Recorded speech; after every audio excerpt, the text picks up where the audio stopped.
DBD dating simulator. Oh, hello, Daddy. I'm totally not ready for this. Oh. Well, hello. Who is this new fan in the waiting? Your number one fan. Number one. Right now, this group has some questions for you. Wait, let me have some coffee before you answer 3 questions. Wait. Tell me what's the best flavor is. What? Duh. Virgin daiquiri! What did you say? Sure you will, kid. Duh.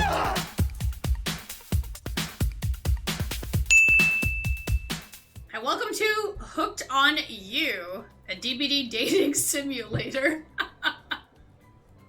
Okay, wait, settings. Let's turn up the volume a little bit.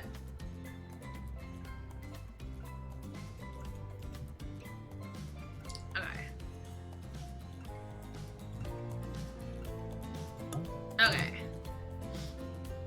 The Coconuttress. I'm dead just looking at this. That's true. You have to get a moment's badge finally. Okay, new game, new file. Welcome to your dream vacation. Before we get started, what shall we call you? You can call me Mommy. No, I'm just kidding.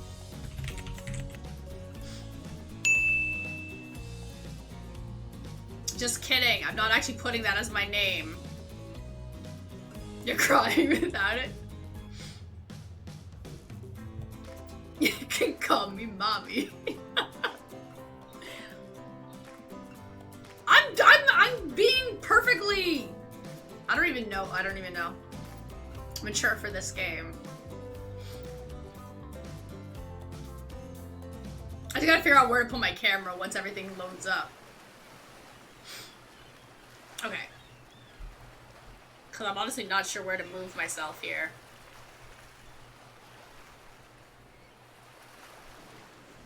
I feel like the camera is gonna block things regardless of where I put it. Which I feel like is very risky no matter what. We should bet on who friend zones me. You're betting on the Wraith? Cough, cough, cough. You wake up on the beach, soaking wet, salt water stinging the inside of your throat as if you've nearly drowned. Water falls from your mouth as you open it to gasp for air. You have no memory of how you got here. In fact, you can only remember your own name, but not where you came from, or a single fact about your life. What you do know is that despite the outrageous beauty of the landscape around you, you feel incredibly sick to your stomach. Cough, cough. Wow, really went down the wrong pipe, huh? You need a minute, or can I go on? Huh?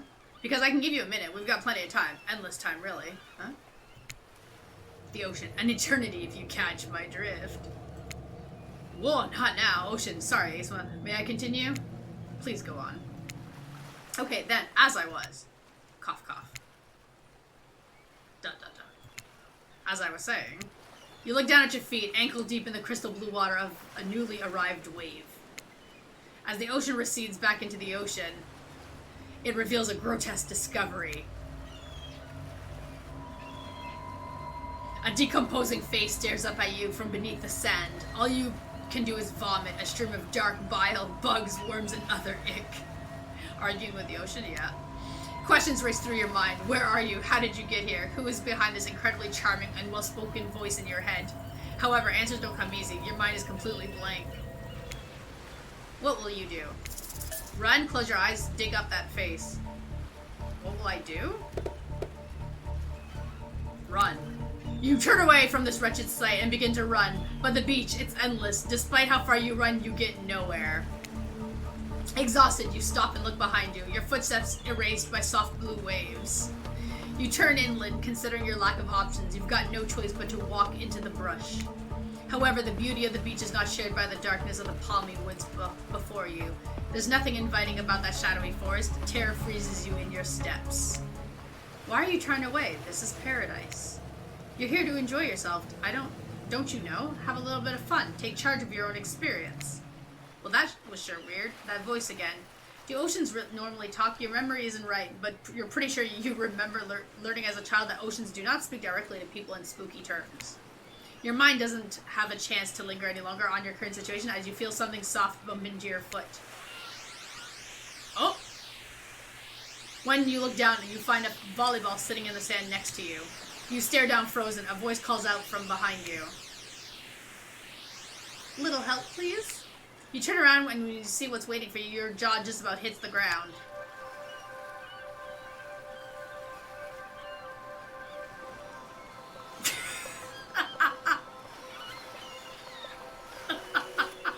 Oh, Spirit's cute! Well, hello, Trapper.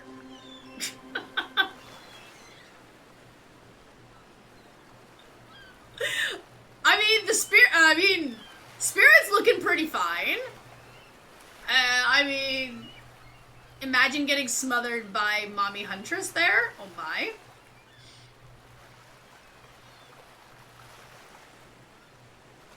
Four gorgeous monsters stand halfway between you and a well-tended volleyball court. Gorgeous monsters?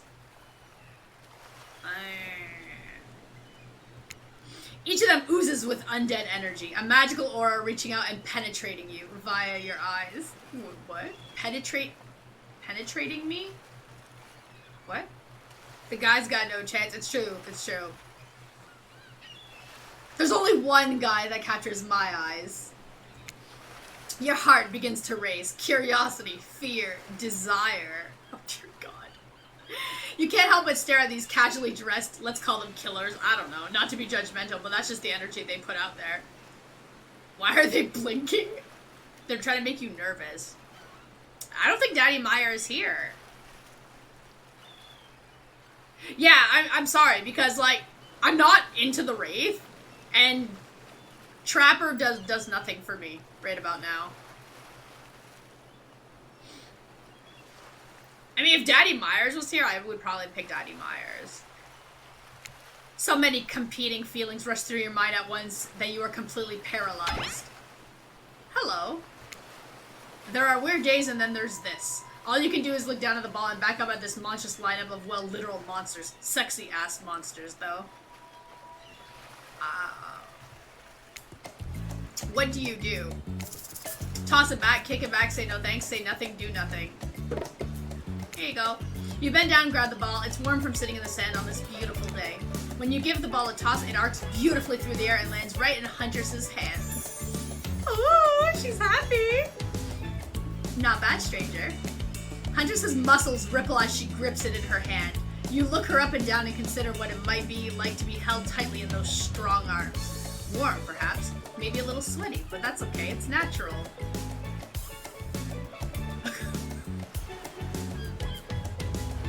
Yes, game. We want to be smothered in her muscles. I'm pretty sure that's not what we want to be smothered in, right? Right? Try hard much? Blank. They're speaking directly to you, but you still can't bring yourself to reply. You're entranced. When you snap out of it, you realize that everyone has gone back to the volleyball court. Alone again, you look across the beach at these strange residents who casually bat a volleyball back and forth. Brilliant, like, right? Happily ignoring your intrusion on their private beach.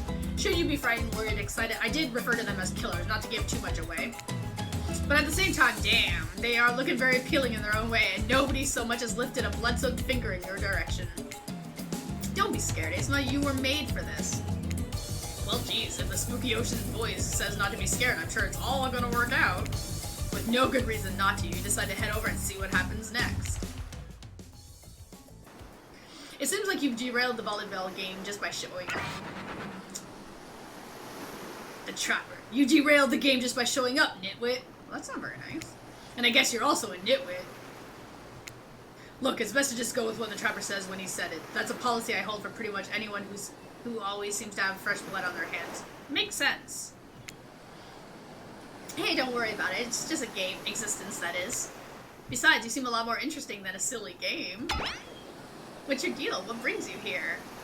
Right? Trapper's super rude. I don't want to date the Trapper. You mean they're here to do more than distract from my total domination? Deep sigh.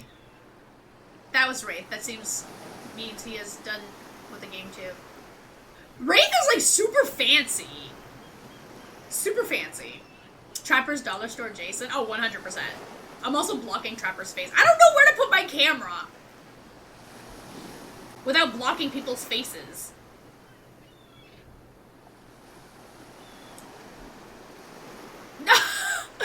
Listen, secretly, okay, here's the thing, right? I would love to have these muscles. How does this look? Does it match me? Right? Do I not look good here? Like, boom! Oh yeah.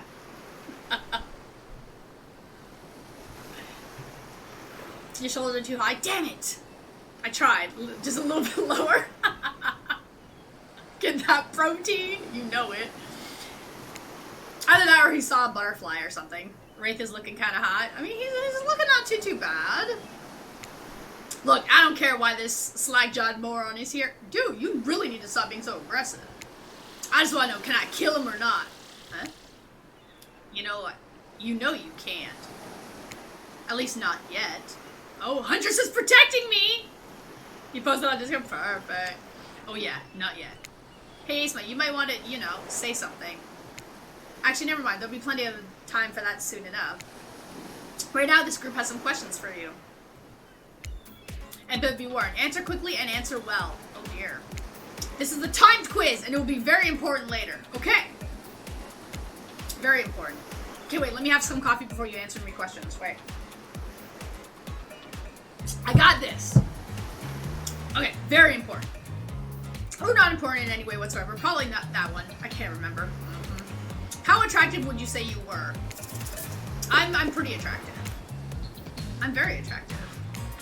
That's what you think attractive is compared to this? Yes, I think I win, Trapper. I think I look better than you. Trapper flexes his muscles are so tight that he can practically see the blood running through his veins. If you could have any superpower, what would it be? Invisibility, flight, or super strength? Flight! Flight for sure. Technically, I suppose I can fly, honestly. It's not all that cracked up to be, but as far as I go, I'm still not where I want to be. What was your best subject in school? Math, history, skipping class, history. Nice, it's important to know what came before so that we are not doomed to repeat humanity's mistakes. I mean, we will anyways, but still. What's your favorite animal? Dog!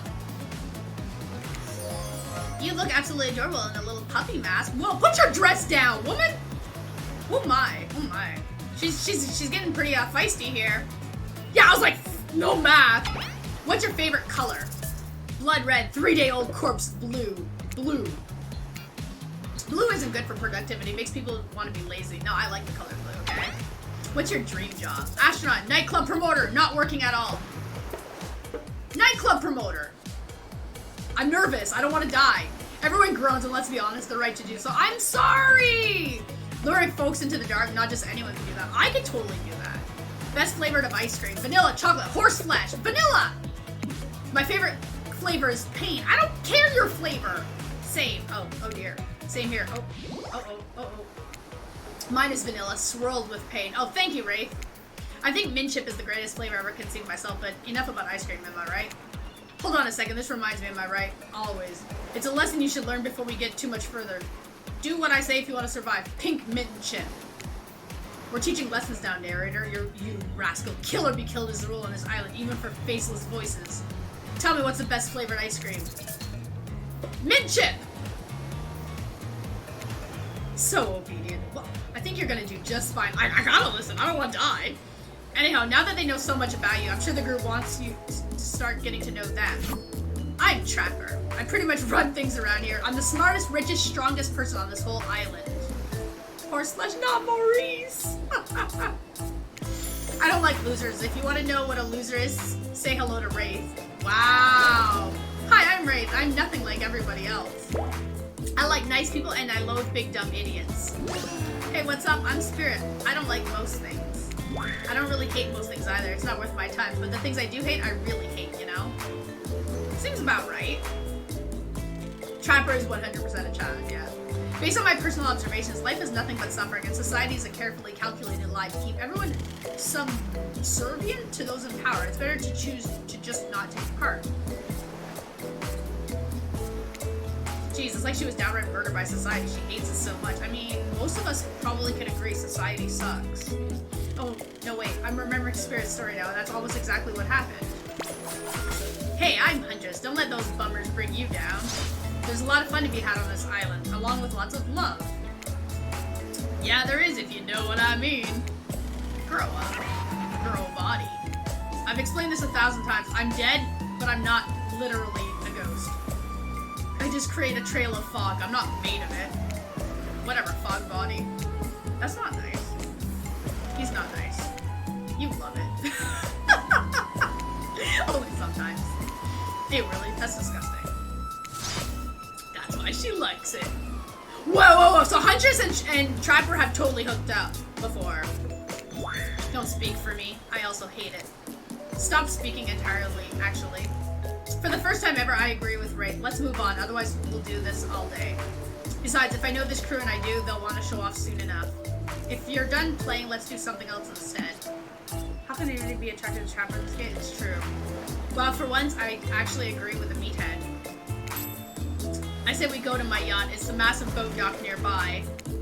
I'll give everyone a taste of true luxury and power. Wraith rolls his eyes. Don't mind him. He just hates fun and happiness. Just put a mirror in front of him. That could work. No, I hate the endless, desperate, soul-crushing pursuit of wealth. The way it's flaunted needlessly and the cruelty it engenders. What about hanging out by the pool? I find the water calming, simple, beautiful. Hey, what about our volleyball game? We can exercise and have some fun as a group. Are you all serious? There's a perfectly good lounge to chill out right there. I'm tired and besides I hate being in the sun. Where do you want to go? Okay, well, one, I don't like exercise. I don't want to go to the yacht. And I don't like the swimming pool. So I'm assuming this would be the spirits, right? This looks like a lounge. Yes. To kick up your feet, look out over the ocean and relax on your own terms. Who would want to do anything else? Dry, comfortable, enjoying a cool drink on a hot day, it's the best. I mean, being indoors would be even better, but you know. I mean, sunlight, right? What kind of fool, what kind of monster, what kind of mask-wearing psychopath would finally be granted a break from the constant grind of chasing and fighting to get ahead, and then choose to exert themselves in, quite frankly, any way whatsoever? I don't know where to put my camera that doesn't block anything. It's driving me crazy. Why am I the only one who gets it? It's time to stop living by the rules. I won't do it any longer. Yeah, we should probably give her a second to calm down. She seems very angry. Claudette! Hold on. Dwight! For just one moment. This is Dwight and Claudette, our activities coordinators. They're also the cooks, waiters, bartenders, janitors, and every other job. They're only help remaining on the island. This place we call Murderer's Island. Cue dramatic music flourish. None of the others survived. I haven't survived the interview process, I mean. Hence why we shall therefore refer to them as survivors with a capital S. These two had worked here for a long time, so very long I don't know how long it's been. They're the only two that didn't die out of the rest of the survivors. So anyway, I should probably let Dwight and Claudette do their mandated jobs. They sure look happy, but they're vibrating with a nervous energy that is starting to give me the creeps. We will now escort the group to the venue of your choosing. However, in the future, we recommend waiting for us to present you with options whenever possible and don't just run off to various activities unsupervised. We don't have much autonomy around here. The least you can do is allow us to do our job. Right? The most you can do is help us get off this island. Right? Yes, pardon me. Please follow us. Yes, narrator? Yes, something I can help you with? These two, Claudette and Dwight, did they just start to mention something about wanting to escape? Is escape an option? Should I be trying to escape? Escape them? Oh, no, no, no. I think you're mistaken. It seemed like Dwight was asking for help to get off this island, though. Oh, right. Yes, that's true. He was. But he just meant that he wants to get to the other vacation island getaway. A couple miles south of here. It has much fancier accommodations than this island. It's one of those big corporate outfits, quite exclusive, where all the famous celebrities hang out. Very luxurious, doesn't quite have the charm that this island has, though. Trust me, you wouldn't want to go there. With all the money comes a lot of restrictions.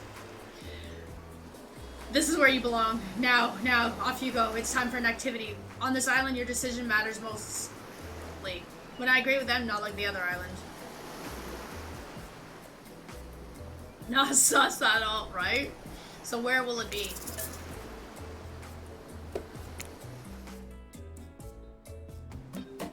Finally, freedom from the preposterous premise that the four of us would engage in some sort of thrilling 2-on-2 volleyball match. Spirit looks at you from beneath her gigantic sun hat. She takes a conspiratorial tone. I don't know whose idea volleyball was in the first place, but I hate them. I tried to feign a sprained ankle, but everyone knows that I technically float above the ground, so nobody believed that I was even putting any pressure on my joints in the first place. Then I tried to annoy everyone by not giving a crap, and when that didn't work, I tried whining, and when that didn't work, I threatened to kill every single person on this island, but it turns out I'm not the first to toss those kind of threats around on this island. So thanks, I guess, for getting it called off. Aw, look, she looks happy! Are we threatening to end each other again? Ha ha ha ha. Now it's Dwight who takes on a conspiratorial tone, his eyes shifting as he slips into a loud whisper. Please, just make it quick. Is that what you say when you get behind the bar to make you the drink of your dreams? Hilarious, right? Right? Yes, right. So, what will you be having? Vodka, soda, sangria, scotch rocks, virgin daiquiri.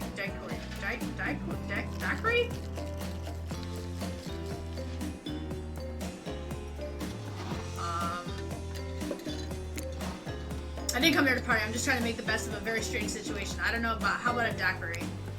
I know how to make that, but skip the liquor. I'll have mine virgin. Trapper snickers at your choice of words. Sure you will, kid.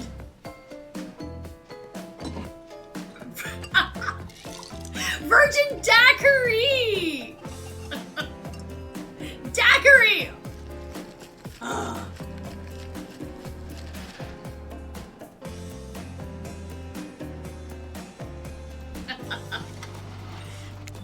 Don't mind him.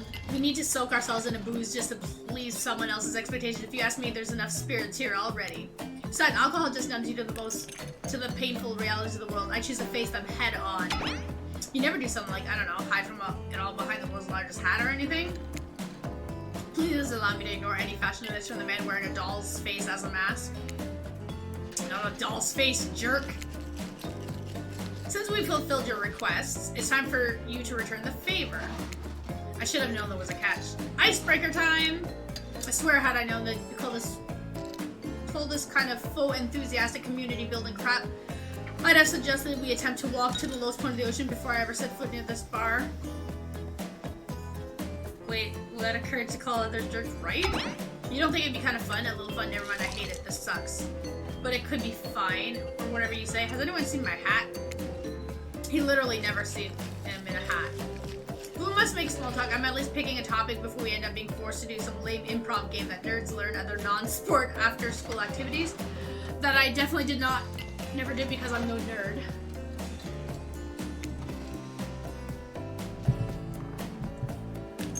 Methinks a certain someone doth protest too much.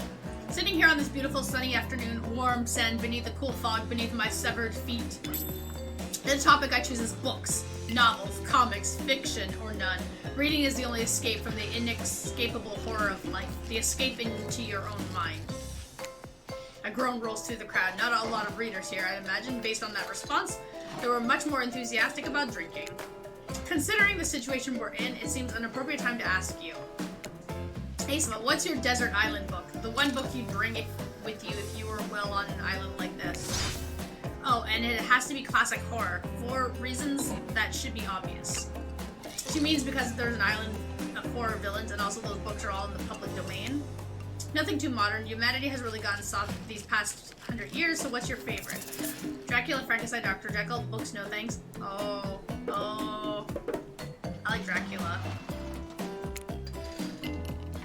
Dracula is one classic that's still scary. To be seduced by some beautiful stranger only to learn later that they're an immortal villain. It's downright thrilling? Well, I guess, but I was gonna say that despite the deviant behavior of Dracula and the threat of possible danger or even death that he poses, you can't help but get turned on by the liberation from the status quo that he represents. Same here. So what if some old doctor says he's a bad boy? You're supposed to reek like garlic and sleep alone? Who do they think would buy into that? If you're gonna be trapped in a nightmare that is undead life eternal, which I know a little something about, you could do a lot worse than great clothes and castle and a lover who doesn't take shit from anyone. It's not very scary though, nor the other two kinda. Right, but the whole like, Dracula is kinda hot though. Better than, you know, Frankenstein and Dr. Jekyll. The scariest part of Dracula is thinking that no one would ever be quite as interesting to make love to as a vampire. Enough about these old stories that belong to someone else. I think it's time to make up some new stories of our own. Oh yeah, definitely, definitely. Before you know what's going on, Huntress is waving an empty vodka bottle in the air, a devilish twinkle in her half-masked covered eye. You would have picked Frankenstein? Oh. Might have suggested something a little naughty. Let's all get in a circle and spin this bad boy. Great. Oh, hello, Daddy. Can we just stay here?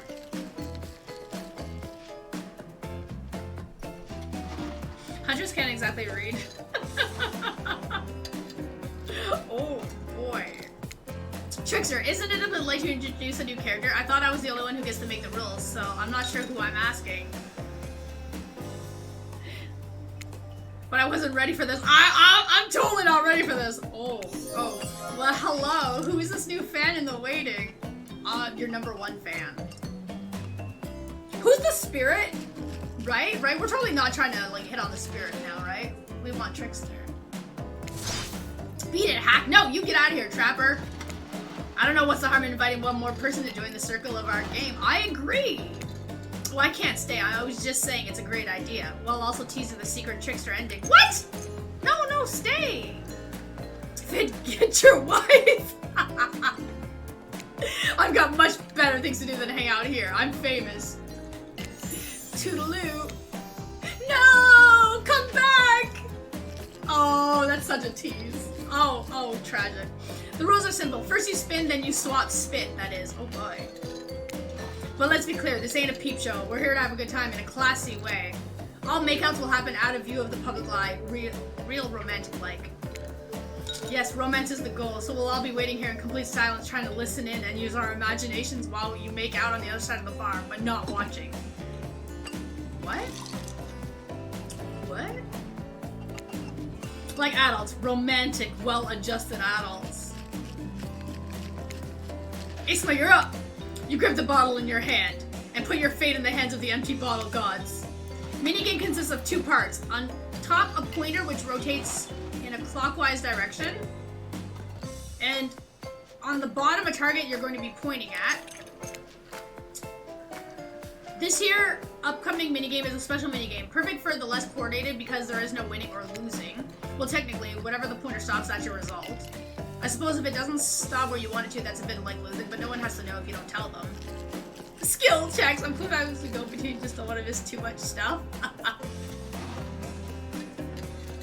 I think the Trickster should have totally been a moment. Okay, ready to play, or would you like me to repeat it? I'm ready. Anyway, here we go! Spin the bottle and see who you're gonna smooch. Go! Oh. Go! Yes! You two are meant to be! Psych! You have to actually spin them multiple times to get your real result. First you get 3 times is your true match. That's how we play hardcore spin the bottle on this island. What bull crap! They scammed me.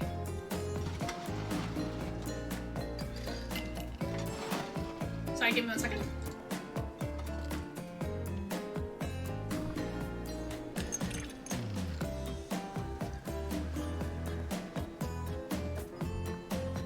Oh, did you?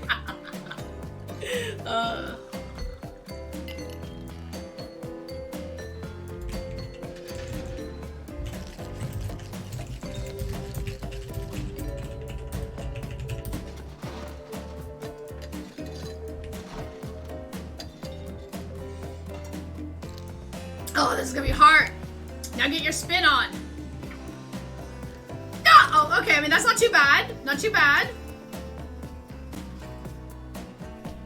You got Wraith? No, I did not get Wraith! No, I don't want to kiss him!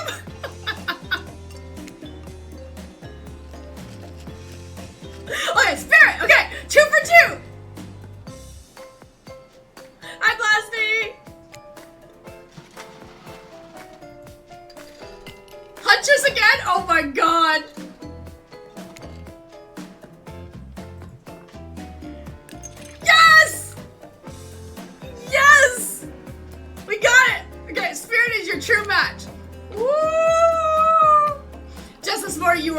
a strange beast surrounded by strangers with murderous intent. Now you're looking across a beach towel at Spirit, lust in her eyes, sweat glistening on her skin. Your heart races. You can feel your pulse pounding in your ears. Oh, that's not my pulse that's pounding. Spirit takes you by the hand and you sit face to face at a private section of the bar. She begins to reach for you, putting her hand on your shoulders. You're sweating, but not in the sexy way she is. You're sweating in the gross way you'd sweat at the interview for a job you're not even remotely qualified for. You don't know what to do. If you try and lock lips in this state, you might gross her out so completely that she'll never be able to look at you romantically again. Spirit, we. I have some bad news for you.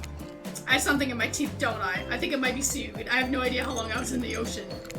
No, well, maybe, but that's not what I was gonna say. It's not happening. Not now. Maybe not ever.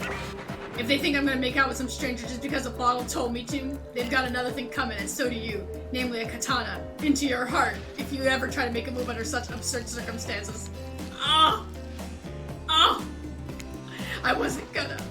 Yeah, I know, you seem pretty harmless, and not all that bad to kiss, if I were interested, which I'm not at this moment in time. Are we gonna tell them that we kissed? We are. I'm not above lying to get what I want. So that thing about me and you not that bad to kiss, was that a lie to get me to play along? If you want to know the truth, figure it out for yourself, but don't expect this life to just hand you gifts like me. All I ever was handed was pain and suffering. Treat me well and I'll return the favor. Otherwise, try a different route and see what happens. I hate to break up such a passionate moment that we only assume was passionate because we never spy on you constantly while you stay on this island. But dinner is being served right away, and we must insist that you join us. We don't want anyone dying of starvation. When there are so many more interesting things to die from. True? Seems like the next activity is mealtime. How quaint. She's the keeper. You were expecting what? Capture the flag. Do you know how complicated it is to run a game like that? Much more than sitting and talking. You arrive at the cookout area and find an assortment of picnic tables scattered around. What were you expecting? Some kind of grand hall with a huge banquet table? This ain't some prestigious family epic like you'd find on the cable? Dwight and Claudette usher you to your seat, but there's very limited seating directly around you. And oh great, terrific. It seems like everyone wants to sit next to you. Grinding coffee is awkward when you're playing a dating sim. Even better when they don't want to sit next to certain people either. Sorry, no one wants to sit next to Trapper. I don't want to sit next to Trapper either. You know, he refused to sit next to Wraith or Trickster. I want to sit next to Trickster. Oh yeah, Trickster's here. Surprise? Yeah, well, they don't call him Expecster. I'm sorry, even I get nervous around crowds of killers and my whole shtick gets a little flustered. You can't play this game with a straight face! Hey man, you're looking good, Ace. Looking real good. I mean, you're looking pretty fine too there, Daddy. And we literally can't let hundreds of trappers sit together. No, seriously, their arms are too big. They can't fit at the table if they sit side by side. Look at this. We can't even fit everyone on screen at the same time. You probably think it was an error, but it's not. It was completely intentional. Let that be a lesson for you. Every error you think you see is a choice. Got it? Okay, Dwayne and Claudette are directing traffic. You sit on one side, the rest of them will sit up opposite you. Hunters and Trapper can sit at the ends with their enormous, sexy arms. Now that everyone is sitting, we can begin dinner. Tonight's meal, I was prepared slowly and carefully with both love and hate for 12 hours over a spit. We hope you all enjoy it. We really hope you do. Hey, you didn't actually tell us what you're serving. What are we eating? It's meat. Seasoned with a specific number of special herbs and spices that we simply can't divulge. My favorite. Meat is good. Meat is murder. Which, you know, considering what you've been up to, who are you to get judgy now? I'm just sharing facts, and you need to murder something to eat its meat, so that's, like, technically true. Technically true is the best kind of true. Mystery meat. Whose meat? Felix? Enough yapping, let's eat. Hey, Aesmo, you think what I'm thinking? It's gotta be a person on that spit, right? Or several parts of overlapping people, perhaps? I haven't seen many pigs wearing palm tree button-down prints, you know? When you look closely at the spit, you spot what definitely appears to be scraps of Scraps of fabric sandwiched between some layers of meat. I think I might be sick. Is there anything else to eat? This took 12 hours. And we do literally everything on this island. Actually, there's one thing you're not doing today. You're not carving up this delectable meal. Well, he's right for a change, because I am with this broad axe. It's a perfect tool for easily chopping anything in twain. First, who says twain? Sometimes I swear it's like we're all completely different historical eras. Second, I'll handle this with my cleaver. Fast, powerful, and clean. At least it's clean when the meat is cooked in no blood. Ugh, you two, your ridiculous bicep swinging contest. Enough, grow up. Obviously, my gorgeous katana is the only option, obviously. The hell it is. I'll show you both my katana and send you to actual hell if you'd like. Please stop, please. I hate when we fight or talk, or even when we look at each other in the eye. I can do it. I have the skull of Azarov. Great, instead of slicing it up, you can club it to a second death. It's like we're out of completely head to head. If only he knew. It's true.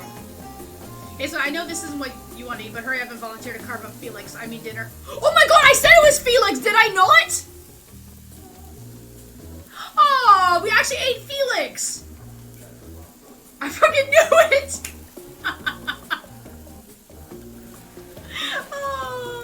Because Felix is such a snack, it just makes sense that you want to eat Felix. Wait, why are we restarting? Why would we restart? Huh? We didn't get an ending. We haven't dated anybody yet.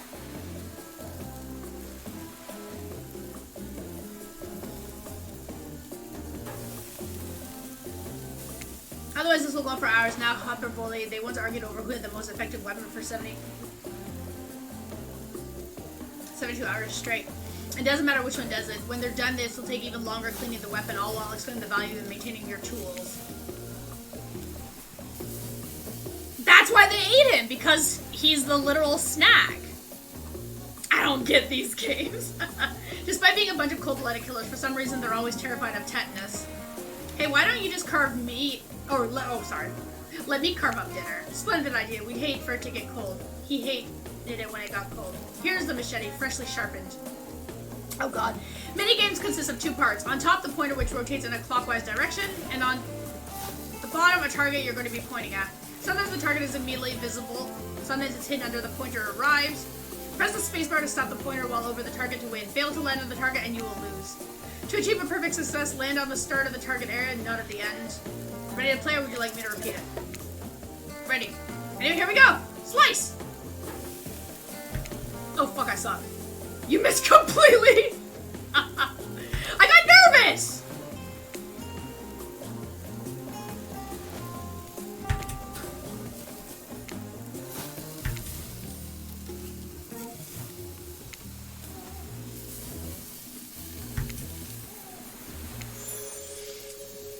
Jeez. That was pretty good. I'd like to see what you can do with a less clumsy weapon. Yeah, I said it. Machetes are dumb. Dinner is finally served. For real. The sounds, especially coming from the mask killers while they eat, which involves lifting their mask and shoving food up behind them, are nasty. Spirit, meanwhile, doesn't even eat. She's the only one who seems to be really embracing being dead. They're all dead, right? This is obviously hell, I mean. Ocean, come on. We're still trying to be mysterious here. You think the mystery comes easy? Claudette and Dwight aren't the only ones who's been working their asses off to make this night perfect. Well, at least they're lifting their masks. This is only 99% as disgusting as it could be if they were just trying to mash stuff through there. Spirit, why aren't you hungry? The two best things are being dead and is not having to eat. That's one thing. Think about it. So number two is no number two. One less thing to think about in the afterlife. Even if I want to eat, I have no idea what would actually follow. You might have noticed, but I'm mostly just a bunch of dismembered body parts floating in a spectral form. Do you see how deep this cut on my abdomen is? I don't think my digestive tract connects anymore. Between the food and the behavior of the group, this might be the worst meal in history. But even worse is they're staring at you. You're not eating. They don't like that. I think they want an explanation why. What do you want to tell them? I'm sorry. This is gross. Look at the seagull. I'm sorry. Actually, it's not the food or the company. I'm just super self-conscious of how I look when I eat. I was just pretending to be grossed out by dinner, so I'd have an excuse not to chew in front of everyone. Sorry if that made things awkward. I'm actually extremely hungry. Yes, watching people eat is gross, but try to relax and not worry what everyone thinks. It's so important to always remember people are watching you, judging you, definitely not ignoring you. Right, guys? Is anyone listening to the game that Dwight and Claude are being scarier than the killer? Right? Typically I agree. Because doesn't that mean that Dwight and Claudette killed Felix? to serve dinner. Typically a group that includes one is not more cannibal staring at you with meat juice dripping from the chins would be quite scary. Maybe cute. However, right now you're barely able to keep your head out low and only get scared or run away. I'm a narrator, not a physician, so please don't take this as medical advice, but I'm pretty sure you need to eat to stay alive. Oh hey, it's me again. Your friend, mentor, and guide, the narrator to the narrator, the ocean. Not sure how I feel about that characterization, but I'll allow it. I brought you here, and I might be the one who can help you now. There's only one thing you must do to survive. You have to figure out why you're here. There's one thing I can tell you, not unless you follow the right path, or at least a right path. There's too many of those to count. Hopefully you pick at least one of them, because there are even more wrong paths. Many of them will lead to your demise. Others lead to something far worse. Eating a human or you would think back. Right! Starting scene's over and having to fast forward back to where you were, am I right? Ugh, that doesn't sound fun.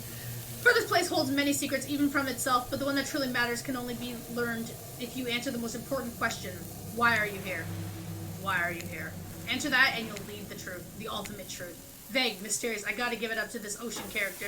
That's some quality early game storytelling. You wake up to find Spirit holding your limp body, gingerly pouring cool water into your mouth. Don't you just love the ocean at night? I do. Staring out over the vast darkness of the ocean, really validating the feelings inside me that we're all truly insignificant and the only thing worth pursuing is revenge. I have to wonder, how could anyone believe anything else? You look out into the darkness of night and ponder her question. Well, it's a simple question. How could they? How could anyone not feel small alone in the face of such massive nothingness? If they'll add Charlotte? Oh, I hope not.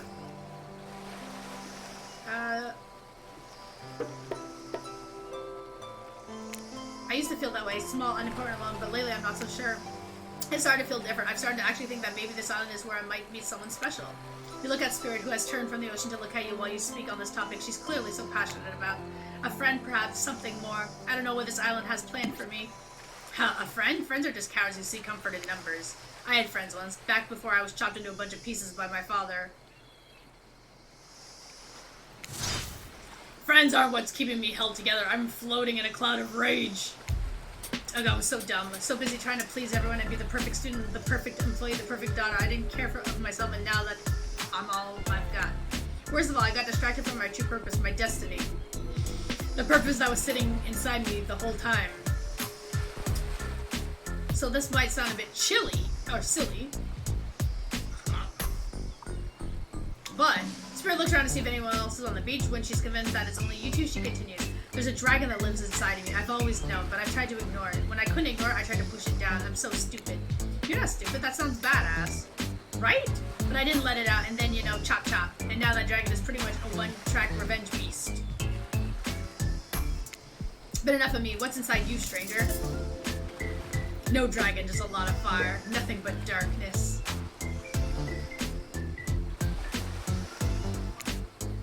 Kill to have a dragon. Maybe not the best choice of words. I mean, a dragon sounds awesome. Honestly, though, I don't feel like I've gotten anything inside me. All just darkness, never-ending darkness. And here I thought Spirit was the biggest goth on this island until you arrived. Perhaps I could light a torch and search through that darkness. Oh! The clown? No. They better not bring the clown in. Just as things are really heating up, you hear a flurry of footsteps behind you, and you quickly spin around, ready to fend off whatever new danger has popped up on this strange island. Only to find that it's Dwight and Claudette sprinting across the beach, clipboards in hand, they're waving in their air above their heads. It's very important that we stick to the initiatory and attend each event as scheduled. Can't you just leave me alone? Playing sick for cute flirt points was not part of this evening's activities. That's strictly slotted for after campfire story time. At this rate, we'll be late. I know, like, they're totally ruining this. Playing sick? No, no time for excuses. Well, there is, but that's scheduled for after what comes up after the flirting. Go, go, go!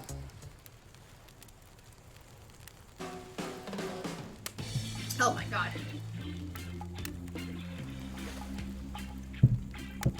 Once everyone has gathered at the fire pit, Dwight and Claudette quickly make an announcement. Right? Like, jeez! We're not going to blame anyone in particular, but someone, we're not going to say who, so don't worry. You have been sticking to the schedule. That means we're behind on time for evening activities. And we'll only have time for one person to share their special spooky nighttime story. Just one story, but story time is my favorite activity. This is a narrative-heavy experience. You're telling us that only one person gets to share? How will we decide who? Oh great, we have to decide as a group. That never goes well. Whoever did this, step up now. I swear I won't be angry. I'll merely chop your head clean off. No fuss, no muss. Voice trembling, you realize this is probably it for you, but you embrace your fate. Sorry everyone, I think they're talking about me. To be honest, I still don't understand how this whole schedule thing works. I guess I lost track of time while I was passed out. Been there before, even though it's taken some pressure off me, which is an absolute dream come true. Is it really fair to pick on the newbie? Seriously, has anything in here ever happened on schedule even once? Damn it, Donald, if you try to flex that authority gimmick one more time so help me, I'll snap your head off so quick. Then I'll drown you in his blood, Cynthia. Fuss and muss are back on you. You two know I love to hack, slash, and slice. We all know you love to kill. It's almost all you talk about. Nobody named any names. Who even knows any names? Not us. I renounce my name. Who's Donald? Who's Dwight? Who even knows anymore? Call me nobody. But we still gotta get started on story time. So, Asa, who do you think should go? Ah, damn it. That's a name. Please pick somebody quickly so that this tropical vacation doesn't turn into a bloodbath. Well, obviously I'm gonna go with Spirit. Hello? I choose Spirit. Whoa, whoa. This entire experience is being carefully crafted to avoid IP infringement lawsuit. Let's be careful with the catchphrases, will ya? Really? You want to hear from me? Spirit huffs and dramatically rolls her eyes as she gets her feet in front of the campfire. Don't let her talk you out of it. She's great with ghost stories. I don't know where she gets it, but she'll come up with the scary stuff seriously disturbing even to me. And I literally pulled a guy's skull and spine out once with my bare hands. Damn. Talk about bullshit stories.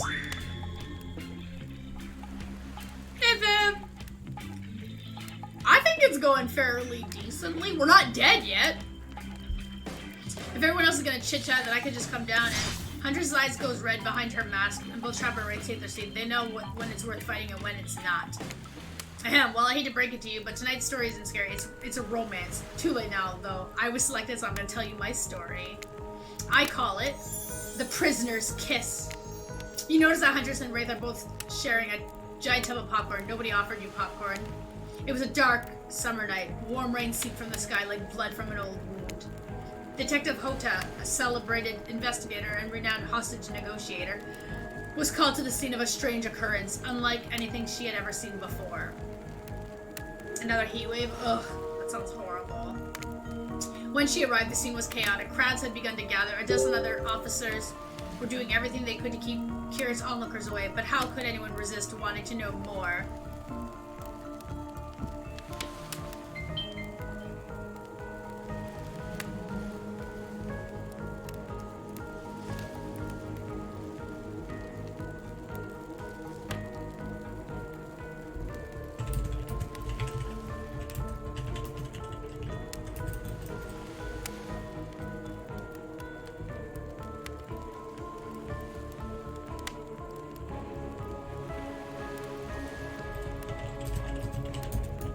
Sorry, go 1 second.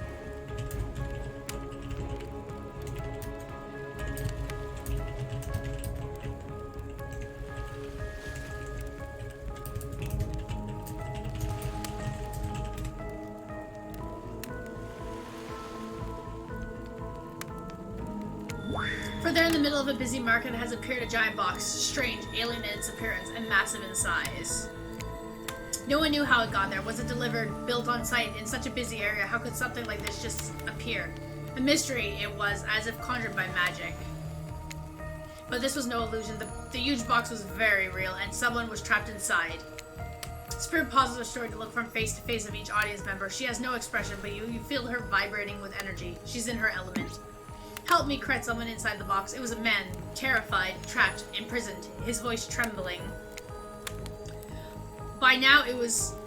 If every detective in the city was there, looking at the strange creature strange structure up and down, inspecting it on every side. It doesn't make sense. There was no doors, no windows, no fasteners or seams. It was completely solid and much too heavy to move by hand.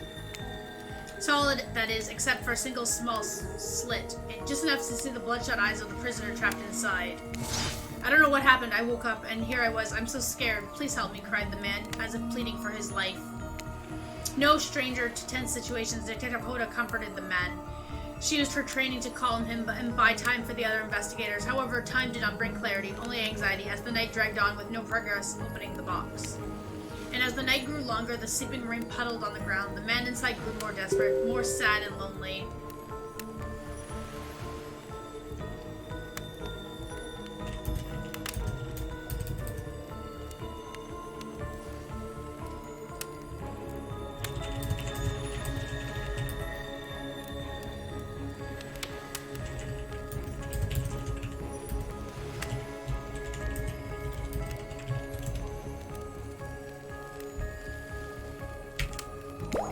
Detective Hodo was no help at all. Powerless to save him, guilt began to weigh on her like it never had before. Don't let me die in here, the man begged. Don't let me die alone. Stay calm, instructed Detective Hodo. You're not alone. I'm here. Hell, half the town is here. We're all in this together, and we won't let this be the end of your story. Looking through the narrowest of passageways, Detective Hodo watched her own reflection in the tear-filled eyes of the strange, sad prisoner. Together, they both wept in silence at the hopelessness of this moment. Promise, asked the man. Promise that I'm not alone? Yes, she promised. I do. A simple pledge, she felt an instant connection like she had never felt before. Not to her family, not to her friends, not to any of the other hostages she had worked so hard to free before. And so, when the man's eyes closed and backed away, it didn't scare Detective Hoda, for she knew he would return, and he did, pressing his lips up to the narrow slit in this horrible puzzle box, repeating his question again, steam flowing from his mouth as he asked, Promise? Promise that I'm not alone? Yes, she promised, I do, and pressing her palms against the cold outside of the box without truly knowing why, Detective Hoda leaned forward and placed her own lips on the opening, letting her breath creep into the strange structure, allowing her warm lips to fall on this man's. It was a gentle kiss, a moment of compassion. She could feel it in this brief contact, that the beating of her heart, pulsing blood every inch of her body, matched beat for beat in this soft touch. Thank you, said the man, no trace of fear remaining in his voice, and he backed away into the darkness, disappearing in a single moment of eerie calmness. Get back, yelled an officer, suddenly thrusting himself between Detective Hoda and the box, breaking a silence that would soon be filled by a cacophony of whirring gears and clicking latches, a symphony of mechanical activity happening all at once. Something had triggered as if an unseen lever pulled, and the side of the giant box began to slide open.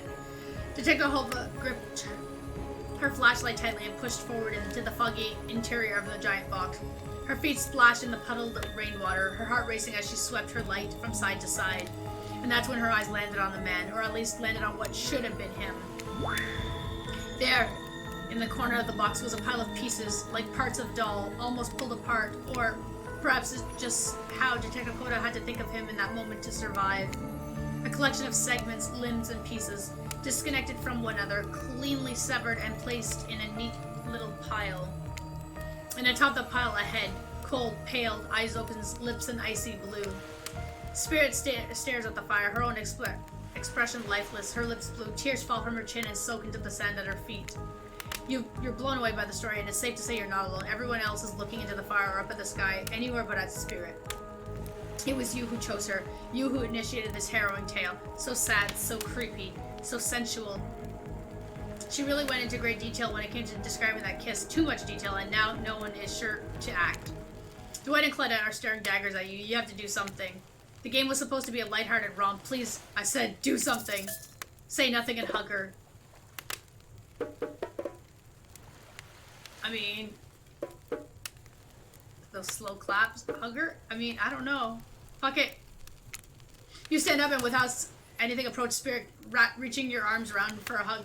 Her robe hovering in the air begins to wrap itself around you and squeeze you into her. It's kind of like being hugged back, but also like being tied up. It's certainly not what you expected.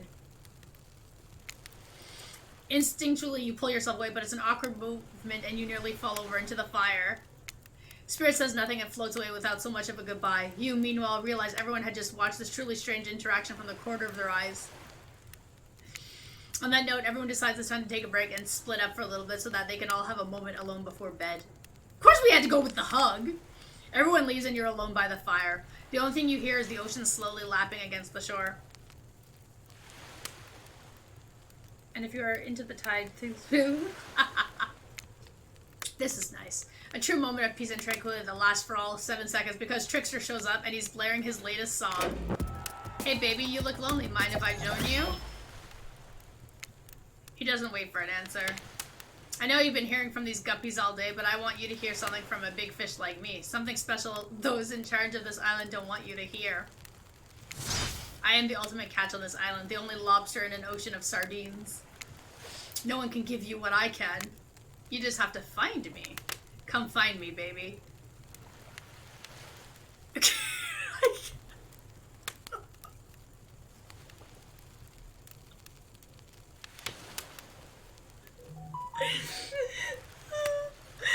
just this, like, come find me, baby.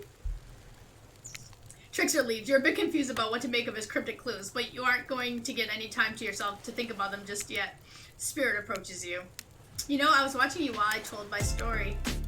I could tell it was having an effect on you. The fog that follows me around, I could feel you breathing heavily, taking me in. You and I are both absolutely flabbergasted at that piece of information. Legit, you learn something new every day. Even when you're a god, I mean a narrator. You're doing it again right now. You need to calm down. You should come to the hot tub with me. Dipping in hot tubs with the spirit, you've come a long way in a single day. I'm not saying you shouldn't follow her and offer like that. Just don't forget our little talk. What talk? You and your storytell friends slip into the water. It's just the right temperature for an evening dip. Plus, if some jealous shark comes along and manages to jump from the ocean into the pool, you're also pretty sure your killer companion can handle it.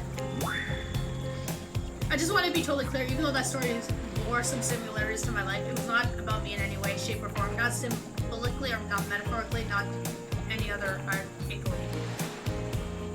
The music, yeah. I believe you completely. Sure, you were cut into pieces in your life, and so was the person in the story. A perfectly normal coincidence.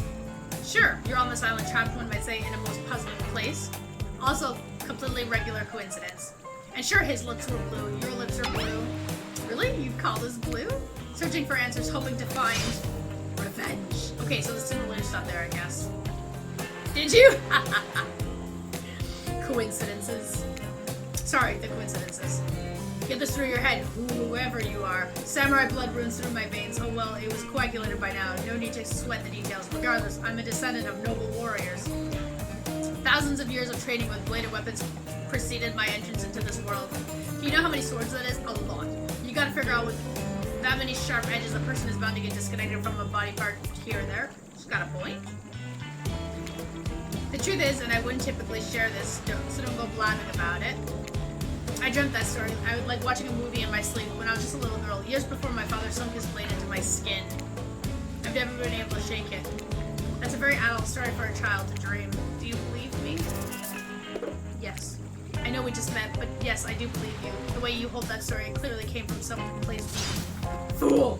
Who taught you to trust a stranger? You're going to get hurt if you don't learn to take better care of yourself. Now you got me wondering, do I believe you? If you believe her or not? And if I know everything, because trust me, I do know everything. Don't I already know the answer to my own question about if I believe your answer to the spirit's question? A little fan of nervous laugh. If Trickster was real, they would be in trouble. Whoa. Ocean air got me tripping. Sorry, I didn't mean to distract us both. What's important is that a certain corpsey cutie floating in a cloud of magical mist might still be waiting for you to say the right thing and free her from her puzzle blocks. If you believe that she is the damn it got me going again. Plot twist, it is the Trickster. It's true. It is the ultimate plot twist. Unfortunately, before you can follow this conundrum to what will surely be a mind-numbing cycle of new questions, you find a certain someone standing before you with a fresh towel, ready to dry you off. Sorry, kids, but it's time for bed. I might be the youngest one here, but I'm no kid. However, I love being wrapped up in a fresh, clean towel. My mother used to wash my hair when I was young. She'd comb out all the tangles and tie a ribbon around it before sending me on my way. I miss her. You watch as Spirit stares off into the distance, her hand gripping into a tight fist. She doesn't notice you're watching her at first. When she catches you looking, she turns away, roughly grabs a towel from Dwight, and then pushes him and Cleta aside as she floats off. You head over to the campfire. The heat is comforting on this chilly night. Looking into the crackling embers, you think about the Spirit's story about the prisoner in the puzzle box. If you manage to escape this place, will you leave with your life, or has it already been taken from you? It's just a matter of time until you make a gruesome discovery. Before you dwell too much on your fate, Cleta and Dwight arrive. Their now familiar, creepy smile stretching from ear to ear. It's a bit menacing to see a smile like that lit by firelight. We must apologize for the accommodations. We weren't prepared for another guest, but we're going to make you comfortable or die trying. They hand over a pillow and a blanket and welcome you to snuggle up by the fire. Perhaps some music will put you at ease? Just try to keep the volume to a minimum. Our other guests aren't the types who'll want to rob of their beauty sleep.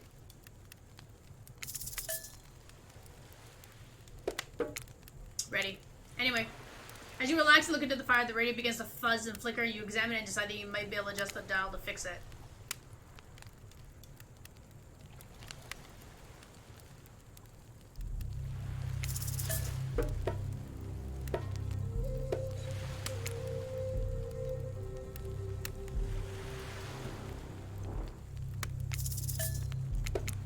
No matter how times you listen, you still can't sleep. You decide to ask one of the killers to spend a little more time with you until you're sleepier. Who would you like to summon to your side as you lay by the fire?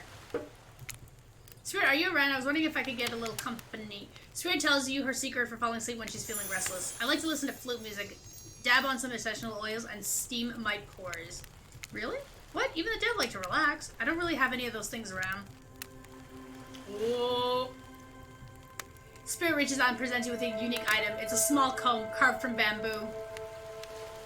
Bees are solid if they let you sleep with a trickster. Exactly! I guess you could hold on to this. It was a gift from my mother. I will want it back though. And if you lose it, well, you'll get revenge on me.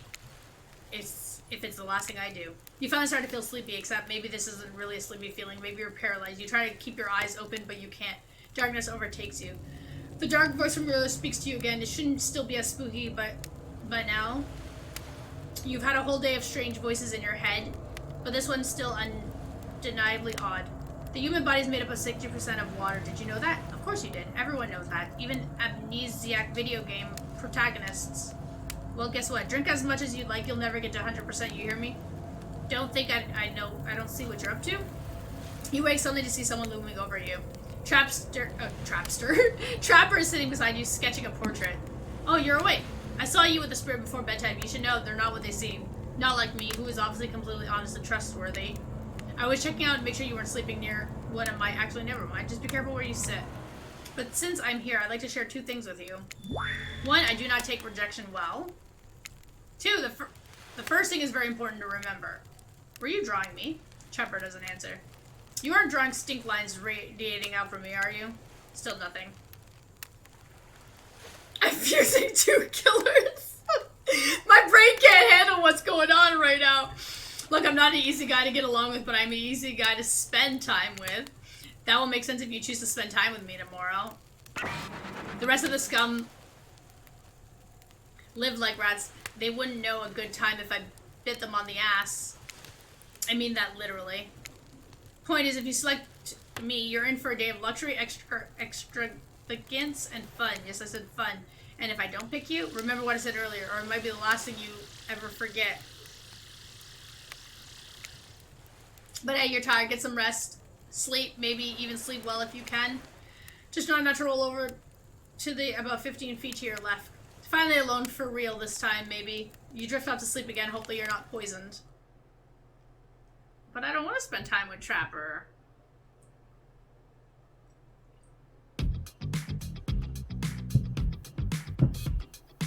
Wait a second, where are we? This isn't OG's. It's one of those reality show confessional rooms where all the cousins talk directly to the camera. I think today went really well. There were some of my first interactions with someone who isn't a parent that didn't end in bloodshed or ultimately perishing in my Russian cottage.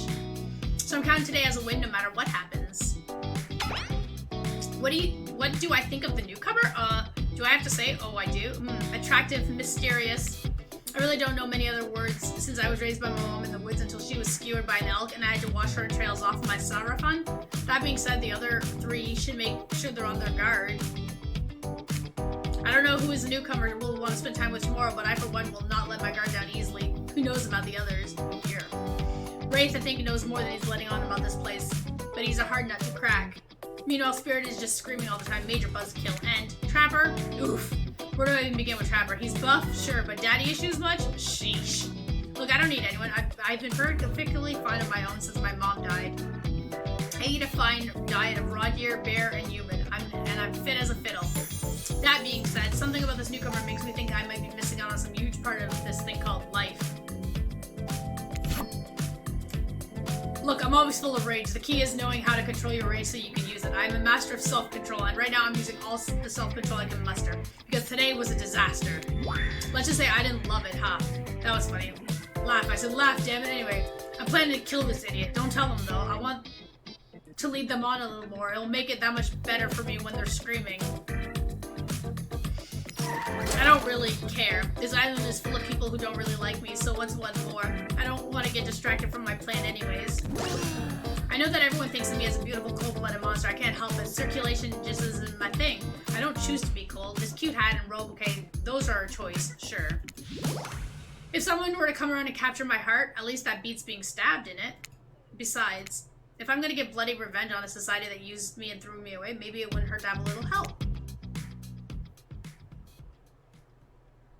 Okay. So, Wraith is planning something. Trapper wants to murder me. Huntress wants to do dirty, dirty, dirty things to me. Okay. You open your eyes, the sun is shining, there's not a cloud in the sky, and you feel great. Totally well rested. Right? You're not even suspicious of the fact that you fell asleep at the campfire but woke up several yards down the beach. Wait, are you on vacation? Was yesterday nothing more than a strange dream? No, not a dream. You really are here for another day. Why, I have no idea. You're obviously a weirdo. Speaking of weirdos, I see the rest of the gang is hanging out at the beach. This is definitely not a dream. I wouldn't rule out a nightmare just yet, though.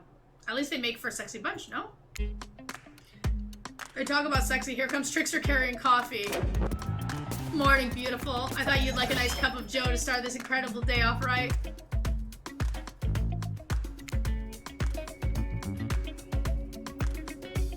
Trickster seems suspiciously cheerful. I'm sure there's nothing nefarious behind his joyful demeanor, though. Everyone knows musicians are morning people. I also want to wish you luck. Today is an important one. My only regret is that I won't be a bigger part of it.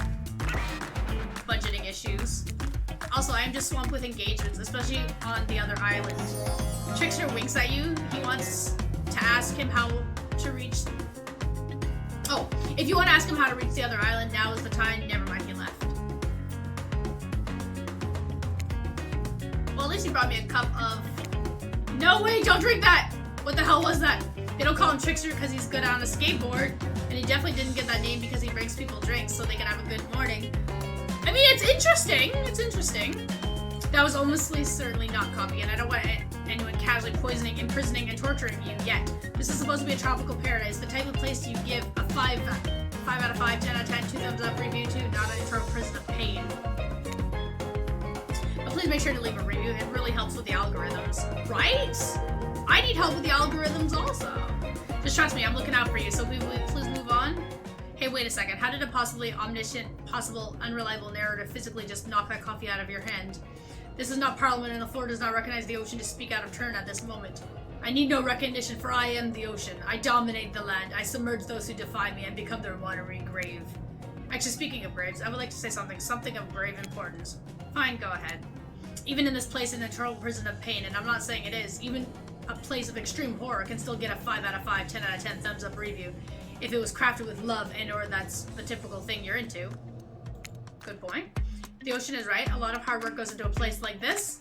You should really judge it on the artist's intent and whenever possible, far from the mindset of giving them the benefit of the doubt. Constructing these elaborate simulations, vacations is not easy to do.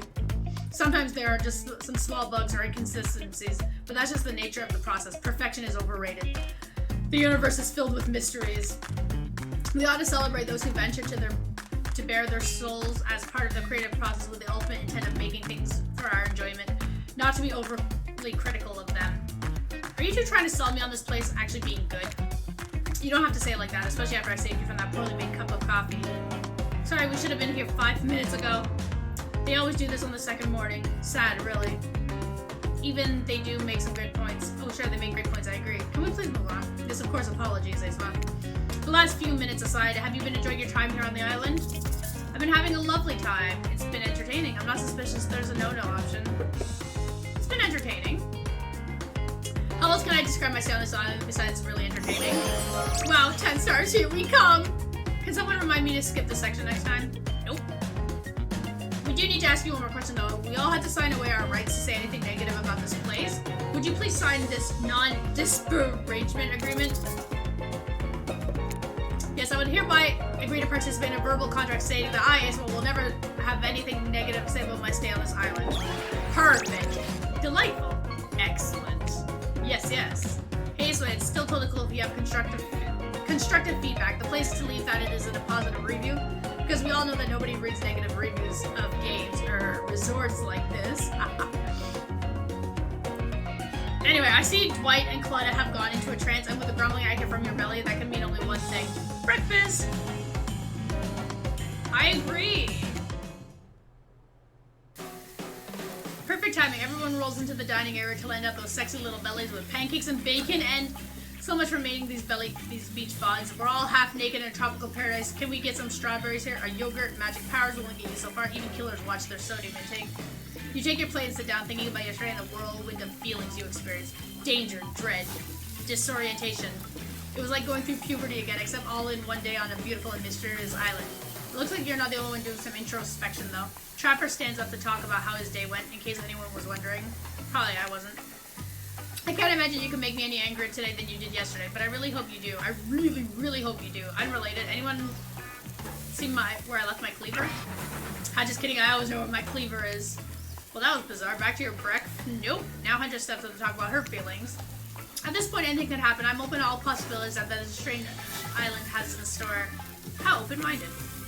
Oh, well, that surely must be it. No one else will weirdly stand up during breakfast, too. And just like that, here comes Spirit. Something's not right. Did anyone else feel especially cold last night? Not in the technically dead sense, but I don't know, some other sense. It's like for the first time in a long time, I felt the sun yesterday, and then it went away. I didn't like it. I guess if Wraith has had enough time to work up the courage to speak in front of a group. Perfect, there he is. Take us home, Wraith. I'm glad the introduction of Aesma to our island paradise, and yeah, that was in quotations, didn't distract me from my normal routine, ignoring all of you and vice versa. This place is an internal prison of suspicion and suffering, and no one cares. I'm still the only one asking any questions. I'm asking questions too. When will this Wraith shut up? And now they're all looking at you expectantly, waiting. Are you supposed to stand up and explain how yesterday made you feel? Look, I think I need to process everything by myself. I'll see you all soon. Damn, what a power play. Keeping them wanting more. You're getting good at this gamer, sexy, true-to-life experience. She's being romantic, right? Shame you didn't get any breakfast, but so be it. Feels bad we didn't get to eat. After breakfast, you headed to the hot tub by yourself to clear your head. Yesterday was in short a lot. But before you get there, though, something catches your attention. You hear that? Who are you addressing? Me? Well, yeah, I guess that is okay, right? You know, I might be pursuing a relationship with one of those 4 fine killers, but it looks like the person I'm getting to know the most is you, narrator. It's okay, in so much as it serves to illustrate that you've lost your mind seeing how I'm not real and all. Yeah, I heard it this time. I think it's coming from behind the pool shed. No, stick it in there. A little more, a little more. Oh yeah, that's it. Yes. How does that feel? Intense. Nice. Yeah, that feels right. This is uncomfortable. Now I want you to take that and put it right. Yeah, you know what I'm talking about. Just like that? Exactly like that. I swear I had no idea these two even do whatever it is that they're doing. I'm afraid to look. Please say something so they know you're close by and can hear everything. Oh wow, look at this super cool bottle of Trickster brand suntan lotion someone left on a chair. Anyone know where I can buy some? Damn it. Oh, come on, a little privacy, please. Dwight is panting and Claudia has a crazed look in her eyes. Sorry, I didn't know how else to let you know I was here and that I could hear you, well, you know. You know what? What do you think we were doing? You were doing, I don't know exactly what you were doing, but it sounded like fun. You think 2 people are trying to find new ways to kill each other in a desperate search to make their own death permanent is fun? Oops. We get 5 minutes for ourselves every day, and we spend it hoping if we stab each other in just the right spot, we won't get resurrected. I've come to believe that the key is finding the exact place we need to bleed out from, and I believe that place is in our appendix. Why else would it be there? Makes sense to me.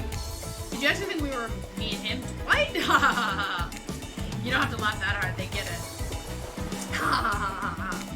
My life is a nightmare, and yet somehow it's never been worse than right now. Let's go, lover boy. I noted all our entry wounds, and our 5 minutes is up anyway. Good luck, Aesma. You're gonna need it. And hey, if you figure out how to escape this island, please make sure your ghost tells us how. That was both a tragedy and a comedy. A cragmedy. Shut up. Anyway, I like it. Anyway, where are we? Oh yeah. You're heading to the hot tub by yourself to clear your head. Yesterday wasn't short a lot. So far, today has been exhausting too. Agreed. But you're dedicated to achieving a true, censored sense of calm. No drama, no bullshit, just soaking up the sun in a heated pool. Today, you're on a date with you. Oh, I like that. I want to be on a date with me. Who would make the first move? And aside from that disturbing thought, all is going to plan until a shadow blocks your precious sun. Spiky tipped like a palm tree is bending over to screw with you. But it's not a tree, it's, hey babe. Breakfast was weird, huh? Everyone just getting up and announcing how they're feeling? What's that about? Some forced kind of check-in with the group? I don't like it. Fishy, kind of lazy. Whatever though, breakfast is dumb. No one should eat before noon or after 4 p.m. Yes, I do intermittent fasting. You see my abs, by the way? I do. Maybe you can see them later on my private stage on the other island, you know, IP Island, where all my Hollywood celebs hang out. If you play your cards right, I can give you a private show. Catch you around. His abs are pretty amazing, you gotta give him that. And the blow-up bat, threatening but adorable. Makes for an interesting silhouette. Genius design. He's a psychopath just like the rest of them. You don't gotta give him anything. And we're not best friends just because we had a little talk about doing a little talking. It's not an open invitation to go smashing the fourth wall every seconds. But now the guy's gone and we've got some ground rules decided that we're definitely going to abide by. It's time to lay back, take some deep, slow breaths, and nope, another shadow. These people will not leave you alone. Let's see who it is this time. Oh, it's Spirit. That checks out. You two have gotten pretty cozy. We should get out of here. I know a place that brings a bit of welcome darkness to this tropical nightmare.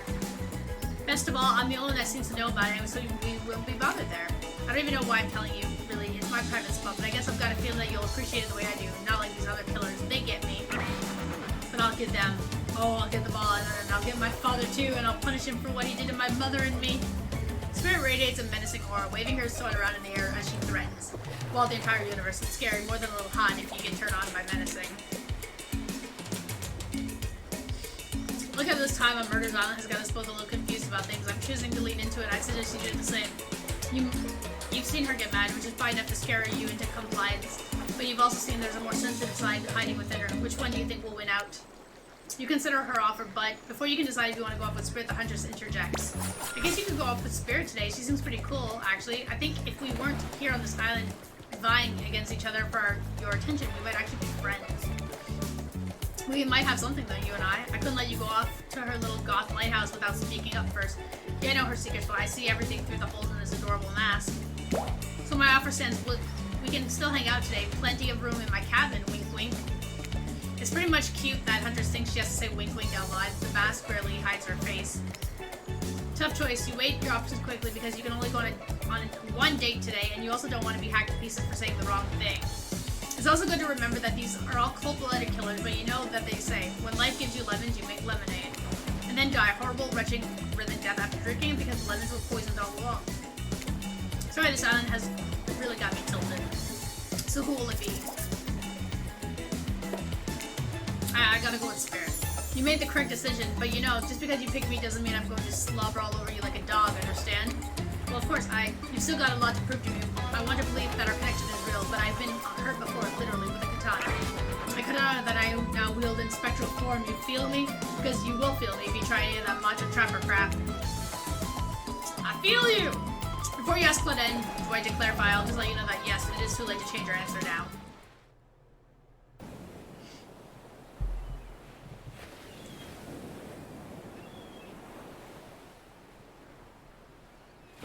You and Spirit arrive at the coast, overlooking the Black Lighthouse. It's old and decrepit, but still impressive. There's something magnetic about it. You can see why Spirit would be drawn to such a place. He looks Spirit up and down and notices that she's wearing all black, just like the lighthouse. I feel bad for my throat. Me too! So one thing that I don't like about visual novel stuff is like the vast amount of reading. There's this Korean horror game visual novel that I really want to play, but the story itself is like over 7 hours, and I'm like, do I want to seriously read 7 hours constant, like without like breaks? But like the game looks so good. I'm noticing a bit of a theme. Is black your favorite color? It is actually. I'm starting to wonder if Spirit will win you over or Trickster.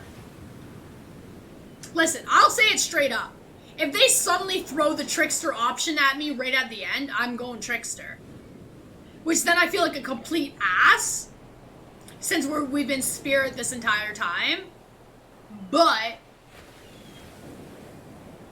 it's Trickster. Black isn't really a color at all. It's the absence of color. It's a void, like me. Spirit smiles. Nature abhors a vacuum. You're not sure if it's a good thing or a bad thing. The lapping waves on the shore of the coast set a romantic tone. The fog that surrounds Spirit everywhere she goes blends perfectly with the mist rolling up over the rocky shoreline. She's at one with this place, and so are you. The peace doesn't last long, however, as the lighthouse lets out an eerie howl like a monster dying. A spiraling black light stretches out across the sky. Spirit has to yell at you just to be heard. Oh yeah, it does that. These light and sounds recede and the two of you sit in silence.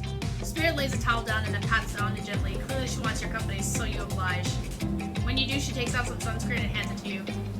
You're not exactly sure what to do. Is this an invitation to get in a little hand-on action? What else could it be?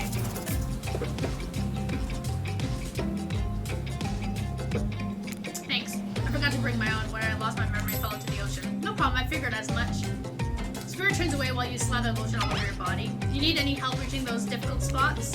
You see a hand float around your back? Sure, why not?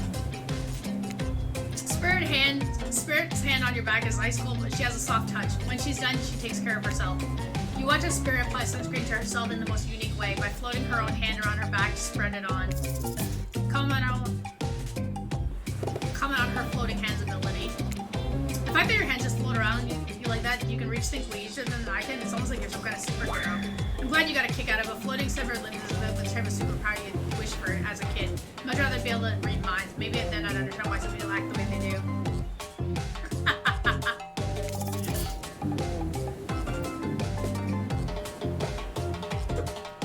I'm truly sorry. Clearly I hadn't thought about your experiences like. Sometimes humor is how you deal with uncomfortable situations, but clearly you read the room wrong. I was just thinking that you must have gone through to end up like that. It must have been horrible. It was worse than death. At least death ends eventually.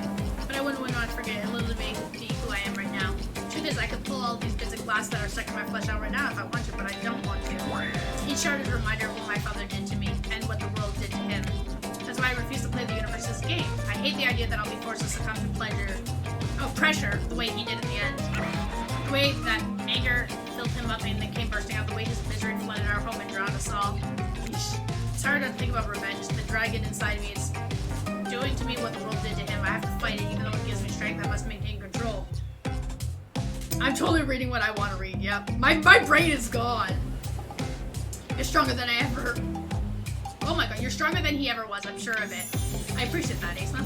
I suppose a little help isn't a bad thing in life, in love. This world has a lot to endure alone. Maybe I could use a little assistance reaching my delicate toes for a bit of lotion, you know? Having your body contorted into these vengeful poses, it really does a number on my joints. It rubs the lotion on its skin. Ready. Oh dear.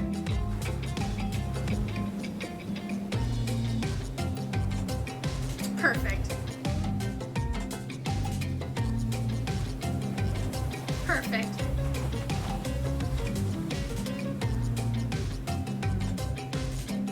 Ah! Okay, not bad.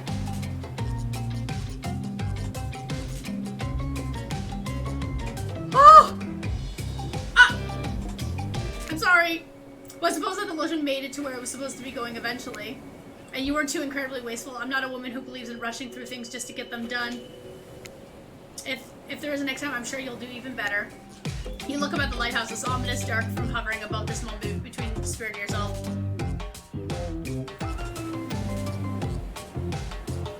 I think it's a bad spot. Even as clear as it is in this case, it does you a solid by blurting out another ominous moment burst of black light that rescues from this awkward silence. From seemingly out of nowhere, an ancient-looking ship appears in the water. It glows itself a thing of death, a spirit of a ship that once sailed these seas centuries ago. A tattered black flag whips into the ocean or above the ship as it careens towards the shore. Before crashing on the rocks, it must have been drawn in by the lighthouse. You hear the distant shouting of sailors as the old wooden ghost ship breaks up and sinks into the water. Oh right, it does that sometimes too. Should we undo something? Nah, the sharks will take care of it. Within a minute, the ocean is quiet again except for the waves. Note to self, hungry sharks. But these time-traveling pirates, or whoever they were, you're half sure you saw one of those skull and crossbow flags aren't the only ones drawn here today. Ah, it's Wraith. Could be, yeah. He has emerged from the palm trees behind you. I didn't come here to break up your date or something. I came here for that. Wraith points to the lighthouse. It is indifferent to his attention. I've been seeing it in my dreams, shining its strange light on me. I can't avoid it. Through woods and walls, nothing seems to stop it from reaching out to me. Dude, it's a haunted lighthouse. It does that to everyone at some point. You're no more special than me, those dead pirates, or that mermaid I saw washed up on the shore that one time. Ew. Mermaids, by the way, aren't even close to as beautiful a person as they are in movies. More sea witch than underwater princess, if you get my drift. It's all part of a vast conspiracy, an epic river of lies that runs beneath the island, or something. I'm pretty sure I figured it out, the basics anyhow. If you come with me, you could get cut. Spirit waves her katana, nearly trimming a couple of buds off Rave's tropical shirt. He takes the hint and backs away a few steps slowly. For the quiet guy, he never really shuts up. Oh, by the way, you'll see. Alone at last, tension broken deep. Deathly moans quiet and Wraith vanished back to wherever he hangs out. He scoots closer to Spirit, breathing in the damn foggy air that seems to emanate from her. Sea Witch does kind of sound kind of hot. It's not quite clear how that whole fog thing works, but you don't even care. You're feeling this moment. Spirit seems to be feeling it too. She starts to adjust her robe and you get a peek at the bathing suit beneath. For someone who seems intent on proving how little she cares about what everyone else thinks, she puts a lot of work into getting into that bathing suit. It's got straps for days. However, you're so focused on what's happening with Spirit that you don't see the next interruption coming. And Claudette and Dwight burst in on you and to interrupt whatever you were doing. It doesn't seem like they were worried they'd bump into much. We're here to make a very dramatic announcement. Well, technically, we're here to invite you to join us back on the beach, where we'll be making a very dramatic announcement. It's hard to, because being the producers and the hosts. Aren't survivors supposed to be working groups of 4? When you arrive at the beach, you realize you were set up. Despite promising an announcement, Dwight and Claudette simply stand quietly. This is not all what you were promised. Wait a minute, there's no announcement here. But there is a me! You got mud in your ears, friend? I told you to get lost. Don't you see? Lost is what I am, and so are you. But I know the way out. I've got a map back in my secret lair, literally and figuratively. Yeah, I know the difference. That's why you should ditch Spirit and come spend the rest of the night with me instead. You've got a secret lair? Damn it. Who said anything about a secret lair? I said I've got sap in my secret hair. There's a flap on my secret chair. Don't change the subject. Don't ask what he's talking about. You're trying to make a mess of the first nice day I've had in I don't know how long because it's not even clear what year it is, but in a while. I'm not about to be ditched for the likes of you. I'm not messing things up. Like I keep trying to tell you, it's this dang island. I've come to accept the difficult truth. What's happening here? Well, I'm convinced that it's our fate. It's not anyone's decision. It's simply the way it will be. There's no use fighting it. What would you even know about fighting? All you know is hiding in your spooky little secret hair and crying like a baby while ringing your little bell. So don't tell me what I can and can't fight back against. I was born a fighter. A dragon lives inside me. I can't not fight, even when all I want to do is hide. Don't you see this giant hat? It's a metaphor. And if I do have fate, my own fate is to win every fight that comes my way. Got it? Folks? Oh, you hide. I've seen you hide. You do your phase walking routine. What do you call it that? It's basically cloaking. We all know that cloaking is a type of hiding. Folks? You cloak? I don't cloak. I'm not a cloaker. I phase walk out in the open. You just can't see me. You have no idea what they're talking about, but it sure sounds like some video game community forum thread minutia. If there ever was such a thing, not that you know about that either. It sure doesn't seem like Dwight and Claudette are going to stop this, so it's on you. Aha! I think I was brought here to make this choice, so I'm going to do this now. And I choose Spirit. When it comes down to it, it's neither of these two seem easy to love. I mean, damn, Spirit literally has broken shards sticking out of her, but she certainly has charm to her gloom. Spirit and I were actually having a nice time. Besides, if it's my fate to end up on this island, well, to hell with fate, really. And don't take it the wrong way, Wraith, but the amount of awkwardness you pack into a single day, no wonder you're so skinny. All that second-guessing yourself must burn a lot of calories. No offense taken. Yeah, it's okay, it's true. I can be a little awkward, I guess, sometimes. Right, so I'm going to stick with Spirit. Spirit breathes a sigh of relief. I've got enough revenging to do without having to kill you and Wraith, too.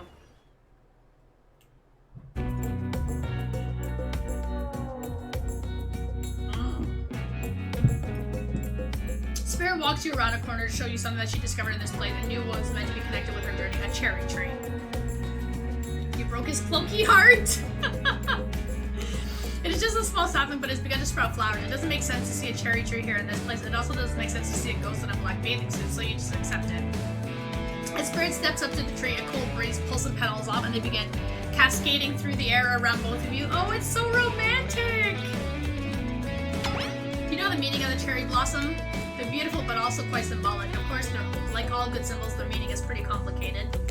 What do they mean to you? For many people, being among cherry blossoms is like being at a celebration of life. People travel great distances just to be near their vibrant beauty. However, as beautiful as they might be, they aren't magical, they're simply flowers. They quickly die and fade away, and for this reason, they are also a symbol of the fleeting nature of life, our fragile mortality. In a way, it's a specter of looming death that calls attention to this special moment, to see and appreciate life. How does that duality make you feel, Aesma? Empowered. The knowledge that life and death are a cycle has always given me peace. Accepting the fleeting nature of life, like the beauty of a flower in bloom, allows me to appreciate the moment without being too hung up on what comes next. As you explain, Spirit's face begins to look sad to you. You're not sure why. It's not the happiest topic, life and death, but why should that matter? And then it dawns on you. Spirit has been trapped in this ghostly state of death with no hope to cycle back, no rebirth. Her moment of blossoming life long gone. The scary of time and decay that comes after the good part, that's Spirit's eternity. I feel like an idiot. I wasn't talking about you. I wasn't thinking about you. You just answered from the heart. I can't let that bother me. Our priorities are not the same. I have my mission. Once the fallen cherry blossoms represented the souls of samurai warriors. Those with noble characters, those who did not fear death, those who were killed in the greatest sacrifice to honor their emperor. Their lives were short, but their purpose gave them beauty. Those warriors saw death coming, but they never despaired. They stood and faced it. They held their swords and struck down their fear. But despite the samurai spirit that lives on in me, in my noble bloodline, my life has ended. My death continues to stretch on. The cycle is frozen. This cherry tree is not real. Though its petals fall, they soon replenish as if it were installed here by someone. I mean, it's highly possible I may break her heart too. You watch as Spirit chooses her words very carefully. By something with no respect for the balance of life and death. We're sorry to interrupt. You know we don't blame you, right? Yep. But this time we've got a really good reason. And it has nothing to do with us being manipulated by an unseen force, because that's definitely not happening. Nobody accused you of that, but okay. We're just here to tell you that it's time for dinner, silly. Get it while it's hot. I guess it's time to go or whatever. Thanks for spending some time with me today. I enjoyed it. Me too. Dinner. What a fun day you've been having. I can see it written all over your face. You're shining, and that's not just the remaining anxious sweat from spending an afternoon courting a psycho killer. No, you're really feeling this whole romantic experience. Don't worry, I'll keep your dirty little secrets. But enough gentle ribbing. It's time to get back to business. All the appetizing singles have arrived for dinner, including Trickster. Wraith is here too. We're not going to do the gag where we cram them all on screen at the same time again, so just believe me, they're all here. They're all just as sexy and demented as you remember them. With your love on the line, everyone is being very careful not to offend you by saying the wrong thing. Congrats, by the way, on getting this far. I'm as surprised as you are that these four are falling for you. No, not because of your personality, but because you just met them yesterday. However, since Wraith seems like the biggest longshot to end up holding onto your heart, he throws caution to the wind and speaks up. It's a pretty small consolation prize for being the least loved killer on Murderer's Island, but hey, letting them have this one moment in the spotlight is the least we can do, and heaven knows they won't do any better than that. Aww. I'm sick of watching everyone gorge themselves while I'm preoccupied with, trying to get to the bottom of this never-ending nightmare, so tonight, none of that. I'm not really hungry anyway, so I say we just do a simple salad or something. Green kind, not the mayo kind. Mayo is gross. I'm fine with just lettuce, it doesn't have to be fancy. Not iceberg though, it has no nutritional value. Letting Wraith choose was a mistake, that's on all of us. Dinner will be served shortly, but certain power brokers would like to know about your day. Would you like to share your day with the rest of the group? You've had an interesting day, that's for sure, but how will you describe it to the others? Say too much or too little and it can affect your standing with the group. Okay, but don't just sit there and say nothing. Nothing is not an option. Gush about your date. Be coy.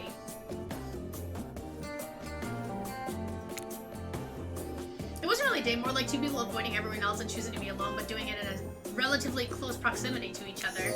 That's exactly right. Couldn't have not said anything of value better myself. It's clearly with the way you portrayed your date. No surprise she doesn't like people getting into her business.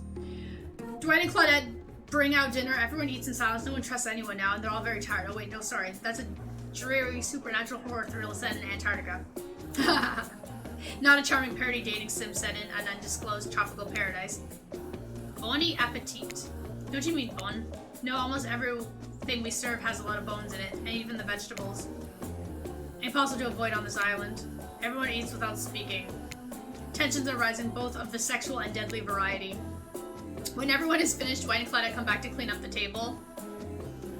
They are! They linger around you as they pick up your plate, take your napkin, and dust crumbs off the plate.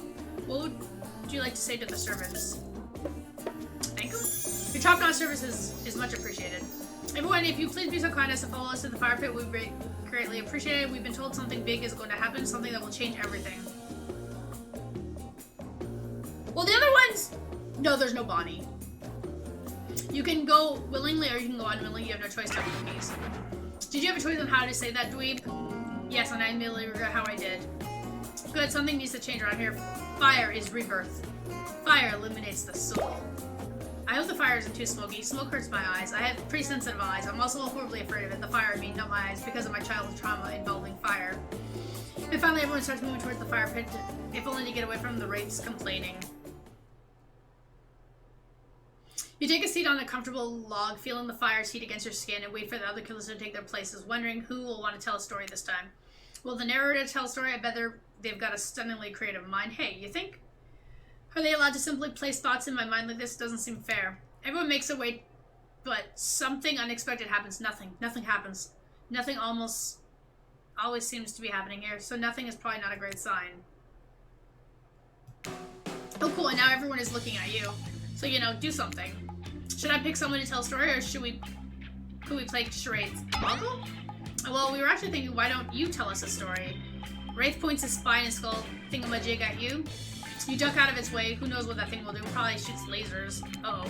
Try not to bore us. We're just very interested in you. Don't speak for me, Huntress.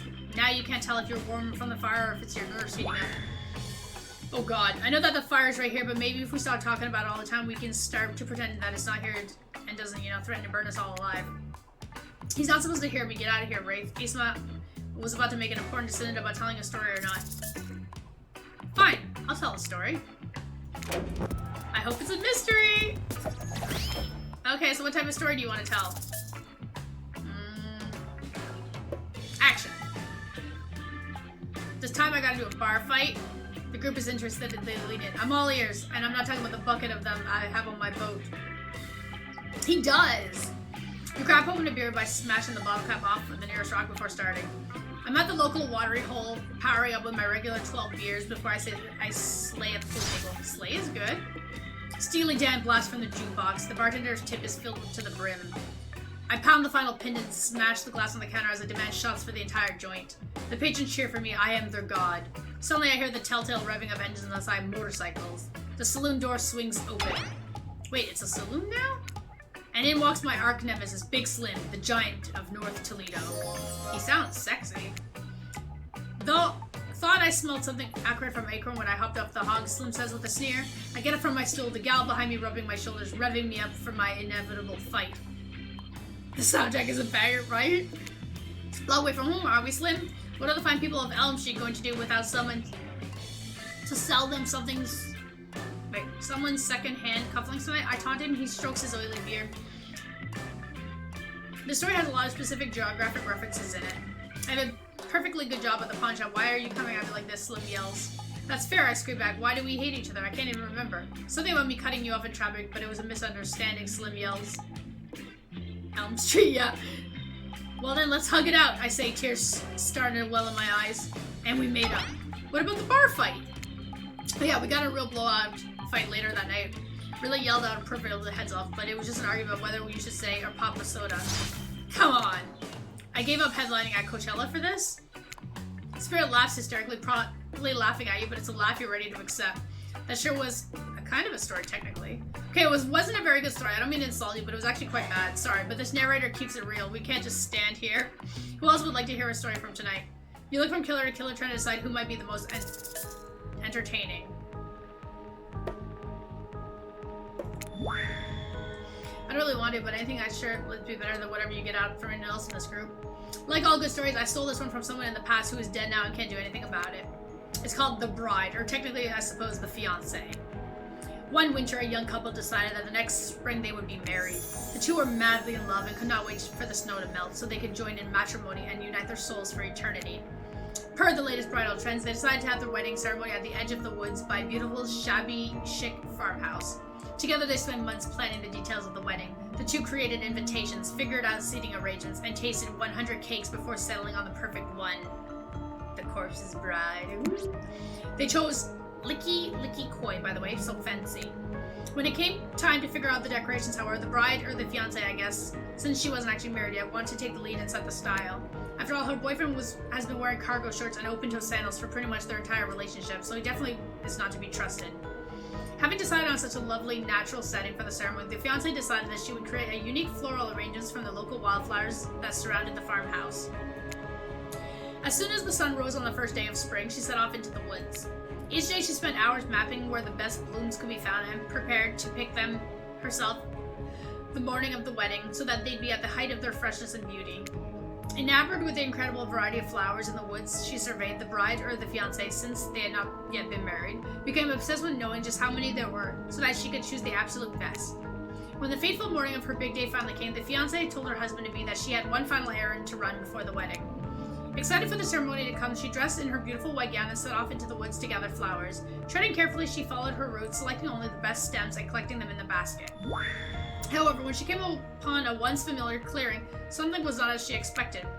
Somehow it was more beautiful now than it had ever been before, and just on the edge of her view was a new bush filled with blossoms so vibrant and colorful she became dizzy just looking at them. But the fiancé ignored her sudden spell and pressed ahead, scooping up flower after flower, and every time she did, she noticed just further ahead and possibly even more beautiful flowers. Carried by the sweet fragrance of spring air, the bride, or the fiancé, crept farther and farther into the woods until she turned a corner, stepped over a mossy fallen tree trunk, and realized she had been here before. But this wasn't the clearing she remembered, or at least not how she remembered it. The flowers were suddenly overripe, decaying, falling from their stems into festering moldy piles on the floor. Where bees had been, now only flies buzzed. Where the scene of flowers had once intoxicated her, the odor of mildew now made her sick. She turned and looked back, but the path was dark. Into a shadowy glen she walked and walked and walked. That day, as guests gathered at the farmhouse, the fiancé was nowhere to be seen. Her friends, family, and love began to look for her, but to no avail. They searched the pasture, the tree line, and into the forest, but there were no beautiful wildflowers or young lovers to be seen. Just old dead trees, trampled vines, and moss-covered rocks. The fiancé stayed a fiancé for eternity, always wandering, looking for fresher blooms to clip, but never finding them. Distracted by a never-ending search for the perfection, unable to see that you are loved for who you are, out there all alone. I thought it was beautiful and sad, just like someone we know. How was story time? A lot of people like to take pot shots at sequels, but I think every good story deserves a follow-up. When you think it's the end, the sequel is almost never as rewarding as the original. That's why I'm much more of a fan of the episodic style of storytelling. Knowing it's a series takes a lot of pressure off any individual installment and builds a greater sense of community between the audience and the creator. Tell me, Aesma, if you could delete any sequel from existence, what would it be? Don't answer that, we don't actually care. We're just here to make sure that we seamlessly move on to the next segment of the evening. God forbid my small talk get in the way of a romantic twilight moment. Dwight, I'm gonna need you to shut your trap. You know that we need to get back to that thing we do whenever we're not on screen? Oh yeah, have fun tonight. Try not to wink wink, end up dead. Why do you say the words wink wink out loud in that kind of double entendre? Are you getting at with the end up dead thing? Dwight is physically incapable of winking, not since the accident, and you do know that all of these people are despicably criminals with double-digit kill counts, right? Well, except for Spirit, she doesn't really belong here. She's strictly a victim, not a perpetrator. No wonder she's pissed. Did I hear somebody trash talking Spirit? Deal me in. What do you say we talk about this to the hot tub so I can soak this bod while I roast that ghost with some killer hot takes? Please, enough talk of burns. Things that are lit or getting blazes is enough that these activities have to be set next to a literal fire. Must I be surrounded by figurative flames as well? What if we turned around as far away from this place as we could, just you and me? On those spindly legs, you'd probably tire more before you got too far. Oh my god. If it's running away to someplace more secluded, Aesma is after it, she should join me. Have you not seen these legs? Pure power. Not that my walk speed really reflects my giant stature, but that's because I choose to move slowly for stealthy reasons. It's my own choice and it's completely logical. Why is everyone so obsessed with comparing themselves to each other and creating drama? I'm so over that. Don't you get it? Society wants to trick you into fighting each other so that corporations can swoop in and sell you fake solutions to all your fabricated problems. I was sitting in the shade drinking something locally sourced while thumbing through a public domain novel printed on recycled paper because I refuse to play their game anymore. It's like she's actively trying to be as unappealing as possible. Does it really turn everyone else on, or just me? Despite Trapper's insatiable appetite, it seems like his attention, along with the attention of everyone else, is on you for the moment. If you could, I don't know, just pick one of us, maybe we can all move on with our lives, or you know, some special project we might be doing. You heard him. Who will you head off for the evening activity? It really is. I'm just saying you may not get a ton of chances to date around like this before your time on the Murder Island comes to a close. I know I'm not satisfied with that name either. With this streaming reality TV dating show boom happening, it's pretty much all that was taken. Which killer will you pick? And yes, we're back to excluding Trickster because that guy feels bad. Spirit? Oh, you picked me! Yay! Sorry, that was rude of me. I just played phoniness, so I should be honest with you. You make for an interesting company, and I love the idea of winning over those other killers at all costs, even when I hate the game and the prize, but I had a long day. Floating, subverting expectations, grinding my teeth as I imagine sweet, sweet revenge. It takes a lot out of me. So don't stop bringing your A-game, alright? It might seem like I hate everything, and getting to really know who I am is an impossible task, not worth trying, but too bad. You won't know unless you search deep inside yourself and bring everything you've got. Or to say the exact right thing at the right time and melt my cold heart in an instant. I don't know the rules here any better than you do. See you at the bar, I guess.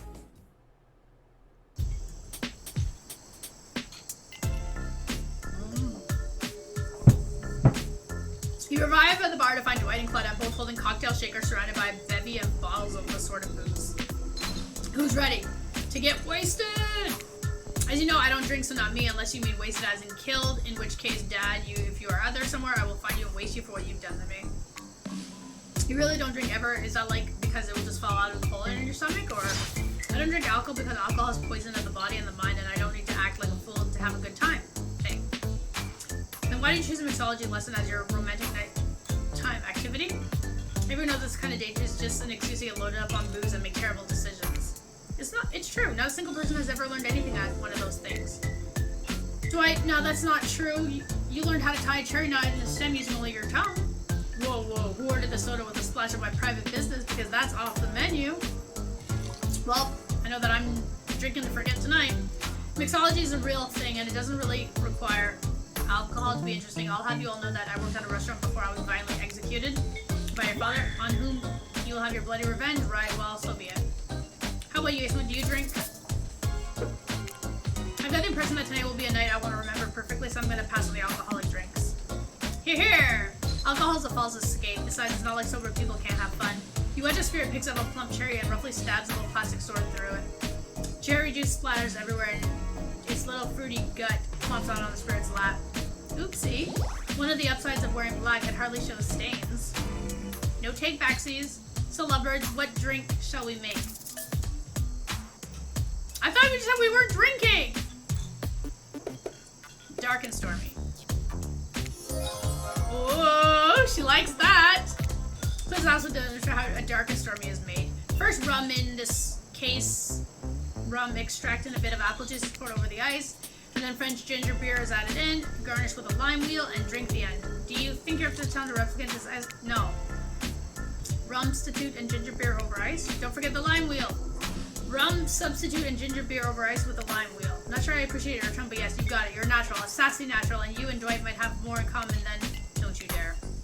Shira seems to be in a lovely mood as she sips her dark and stormy. She's not even rolling her eyes at your petty behavior. On cue, a little dark storm begins to make its way in from the ocean. You taste your own dark and stormy as you watch the clouds approach. It's quite refreshing. Isn't this fun? Honestly, it's the most drama-free fun I've had since I've got here. And since you picked a simple but delicious drink, we've got plenty of time left to relax. Want to make out a little? You breathe in a sigh of your drink and immediately begin coughing because before you can get a yes out, lightning strikes the palm tree on the beach and immediately starts a fire. The activity ends abruptly as Claudette and Dwight usher the two of you away from the bar. Right, so much for not drinking. The gang's all together again on the volleyball court. Seems like only yesterday you were sitting on the sidelines watching everyone get sweaty. That's because it was. Oh, oi, feels like I've been here a lot longer than that, actually. It's so late that the sun is already beginning to rise. Better get this over with quickly so that I mean you can get some beauty rest. I do not recommend the eternal damnation of perpetual narratum. Good thing you've really used your time well since then. Really getting to know the gang, the brain, the mogul, the basket case, the psychotic bunny girl, you know, the 4 types of people. Anyway, everyone is gathered on the volleyball court for a new type of game. Pitch your dream date and see who Aesma chooses. Who's ready for a round robin? How round are we talking? No, not to eat, Huntress. Each killer gets 2 minutes to tell you all about the dream date they have planned for you tomorrow. In no particular order, which is a weird thing to mention, right? Also does, like, the order doesn't matter. Wraith, why don't you go first? You look like you'd hate that. Stop talking. Sorry, anyway, Wraith? Well, I don't know. I'd prefer to tell Aesma privately. I don't really know how this is going to work with these game mechanics. What if you just whispered it to Aesma? Wraith considered it for a long moment. Too long. That's fine. Without moving, Wraith lowers his voice to barely audible whisper. Tomorrow, we have to find my bell. And then I can finally tell you about what I've been working on. It's going to be really special. The kind of thing where we will really bond. And maybe finally get off this island. And maybe we can go on a real date. Done? Is that it? Wraith nods, proud. Great, Huntress, why don't you take it from here? Tomorrow morning, I've planned on a nice atmospheric breakfast on the yacht. Don't worry, Trapper won't even know it's gone. What was that? Nothing, go away. Then, boy oh boy, I've got such an adventure planned. It involves hunting for treasure. What kind of treasure are we looking for? Guess you'll have to pick me to find out. Let me tell you, it's primo stuff. Now, if you don't mind, I've got to start preparing because it's clear already that you're going to pick me. Confident, mysterious, I like it. Hit us, spirit. Figuratively, damn it, Dwight. You gotta watch your words with these people. Tomorrow, you'll spit in the face of God, die, and be reborn anew. That's it? If you're not intrigued by that, I don't want you. Go draw a crayon art with Trapper or dig up whatever mysteries with Wraith. I don't know what those guys do all day.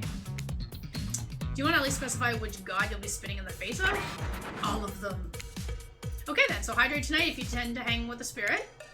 Trapper, without further ado, would you like to make us all uncomfortable by pushing the boundaries of what's acceptable, not only in polite society, but within the narrative of this world event as also the larger meta-narrative of the Dead by Daylight dating experience? Sometimes you just gotta say it. Well, yes, thank you, I'd love to. So, Aesma, you're thinking of picking me? Well, this is your final warning. Pick me and be punished and rewarded. Tomorrow will suck, probably. I'm not an easy guy to get along with, I know that. But I can tell you this much. I'm hiding a secret on this island that will make fans shit themselves with excitement. If you like Trapper, you're gonna love it. And if you're not, you're a maggot. Anyway, also, everyone, even confident, sexy ladies in rabbit masks better stay the hell away from my yacht. And time's up, everyone. Gosh, you'll need to dream about these options so you're ready to choose in the morning. Now go dream about all these swoon-worthy options so that you're ready to make a choice come dawn. Have a swell night. Did you two forget something? How could we forget? Before you run off to slumber peacefully, there's one more thing to do.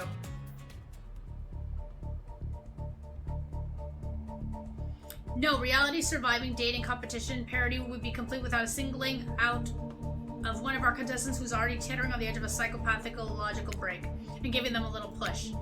Hold up, this has been a survival dating competition parody this entire time and I'm just now finding out about this? Come on, the signs were there, you just didn't read them. Welcome to Murderer's Island. It's now time to eliminate one of the killers. Oof, it's like butchering, but it hurts even worse. You can't kill a killer, but you can break their heart. Do you dare even try? You mean... That's right, tomorrow one of these sexist slicers will not be eligible to take you on a date. Who's it gonna be? But why? Because it's dramatic? Because it's surprising? Because it's a classical reversal of fate? And it will hurt someone's feelings. Someone dangerous. What's it gonna be, champ? What's your thought process here? Trapper seems like he might throttle you in your sleep if you eliminate him. That being said, at least you'd see him coming. Spirit could be anywhere she floats, and I hear her she can disappear, hard to track. Eek, if you get rid of Wraith, he might cry, and although I totally support normalizing men crying and being vulnerable, it just seems like he might be an ugly crier. Huntress, she might pretend to be okay, but then you'll start seeing her behind every tree. Huntress, I don't envy you, boss, so which sociopath are you eliminating? The thing is, though, if we eliminate Trapper, he seems to be the type that would kill us. I don't think Wraith would take it too personally, right? I just worry about him actually killing us.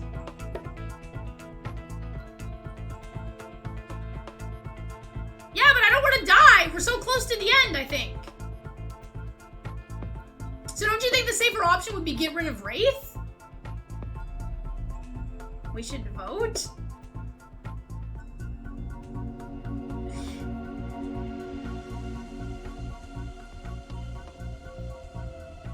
Well, I'll take it personally, but Trapper wants to kill us either way. That's what I'm saying! I mean, yeah, he does want to murder us no matter what.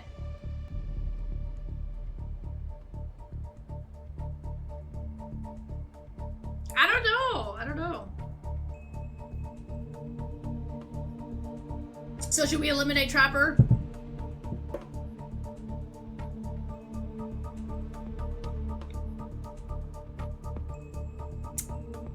True.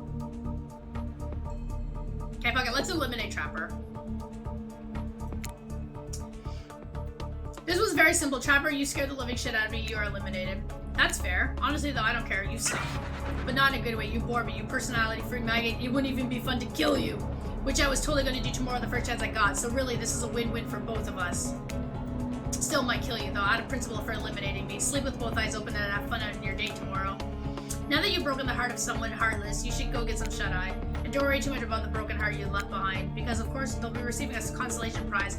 They might not get to go home with Aesmatv when this is all over, but they'll never sleep alone again. That's right, we're sending our eliminated player home with...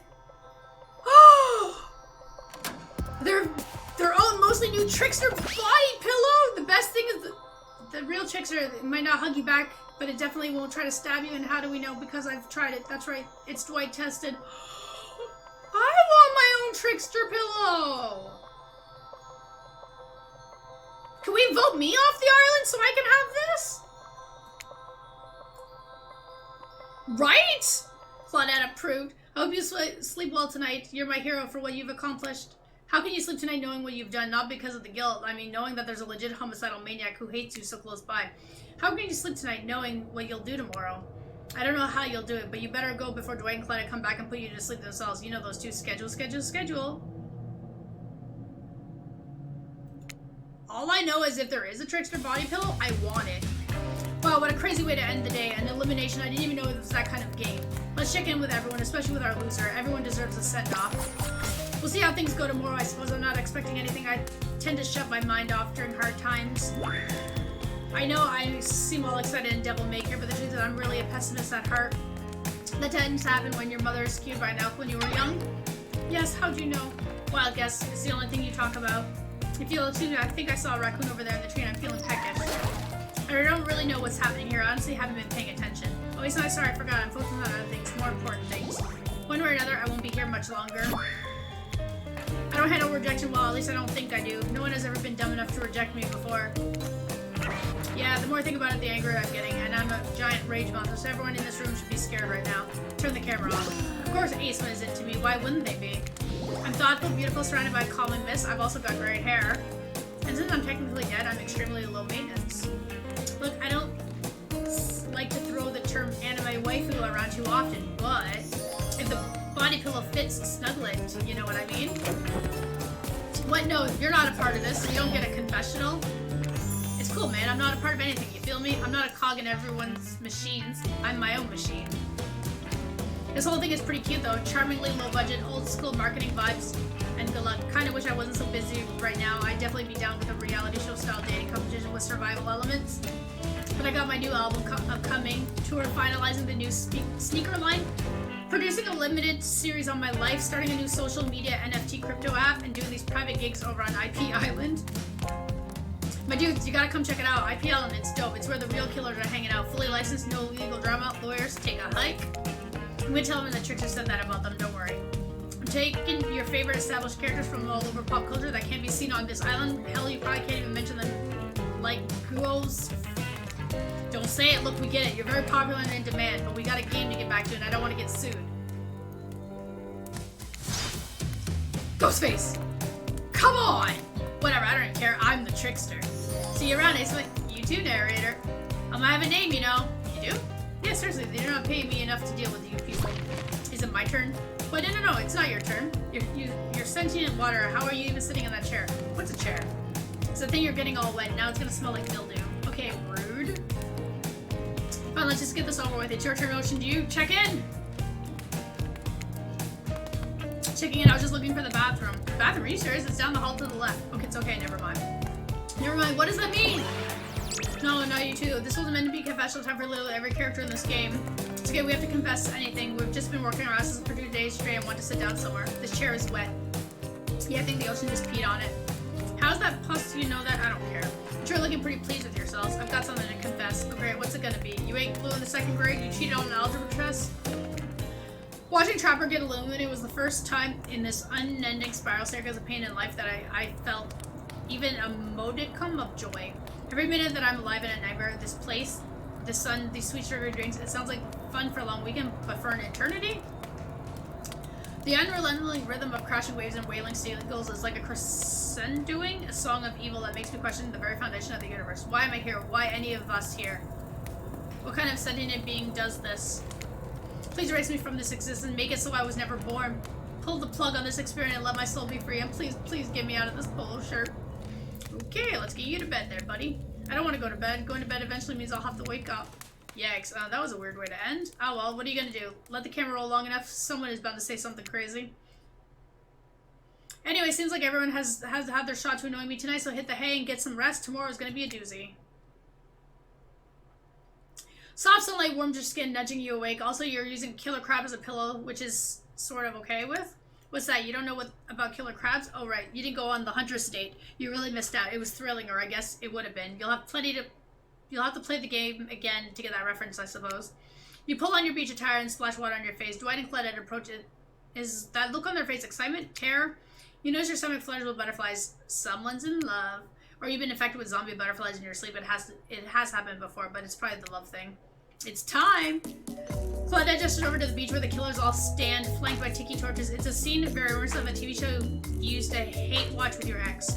Suddenly the message is clear. You're going to declare your affections for a killer in front of several other killers. Hey, isn't Trickster supposed to be here? We paid him good money to make some half-assed cameos in this show. I'm gonna chew his agent out. But before they walk you over for your big moment, don't think we haven't noticed how kind you've been to us, Aesma. It can't be easy being thrown onto a mysterious island for seemingly no reason, surrounded by terrifying killers trying to manage your most primal impulses, murder and making out. And you've kept a cool head and treated us, your unfriendly island host, with dignity and respect, so don't tell anyone we told you this, but Claude and Dwight look around conspiratorially. Just looking for you going forward. Don't try to go all the way with a killer who isn't into you. Relationships are two-way streets, and if you don't have a green light in the other direction, you might end up in the friend zone. A friend zone? That doesn't sound so bad. Where do you think you are exactly? Definitely doesn't do friends. There are killers and there are survivors, and I'm afraid we can't say more. Oh, okay, so who's into me? Claude and Dwight look around conspirationally again. Well, I've never seen Spirit open up to anyone like she has opened up to you. I've seen her open up the insides of plenty of people, but thankfully for you and for us, that's in a different type of game. So are you ready? Of course you're not, but too bad, we're on a schedule. You make your way over to the row of hotties. Claudette and Dwight stand off to the side, hands behind their back. It's been quite the 48 hours, but here there are clearly sparks in the air, and I'm not just talking about the rusty chainsaw, though I do recommend staying away from those sparks. It's time for our newcomer to confess their love. Wait, I have a drum roll for this? No, you don't, but who cares? Aesma, who do you choose for your solo date? Can we at least do the flower thing?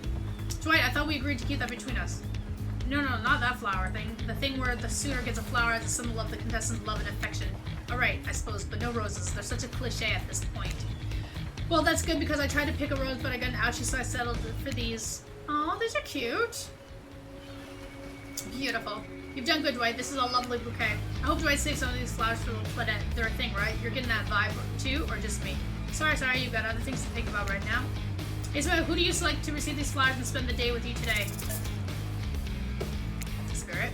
You approach Spirit's peering below the brim of her impressively large hat and into her haunting eyes. Spirit, since I met you, I've been enchanted by your presence. You've challenged me to be a better person and resisted the urge to show me the sharp end of your katana. For that, I thank you. I'm ready to take our relationship to the next level. And we shall. Up to the eye of the dark storm that is our reality, to the lantern room of the black lighthouse. It's time to see what you're made of, Aesma.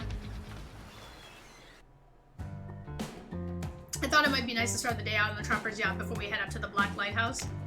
Even if I kinda hate this basic tropical vacation stuff like yachts and snorkeling or whatever, it's good for you to see me in the sun a little bit at least. There's much more to me than what you've gotten to experience. You know, I know that my whole vibe can be a little dark. The hat, the swimsuit, the plume, the floating hair. That wasn't always who I was. I was a normal young woman once, went to school, hung out with friends. I even had a part-time job working at a restaurant in town. And then, well, I know what happened. Your father, he murdered me and I woke up as an undead adventurer. That's not what I was getting at. Something else happened to me. I realized I needed to be seen. I don't even know by whom. A lot of time when you think about ghosts, they're these kind of see-through flickering specters you imagine reaching out and having your hand go through them. Oh, like that sort of thing. Maybe there's some warpy effect on the world around you. I don't know, depends on which movie you're watching. But when I died, well, I dare you to try and reach your hand through me. Not really, that's not an invitation, it's rhetorical. Why did I end up this way? Who brought me here to this island? Who knows? I sure don't. I've got my ideas, but I'm not exactly out. Oh my god, digging in these caves and dusting off antiques and trying to find clues and analyzing their meanings. I do want to take this experience seriously, though. I want to give the process a chance.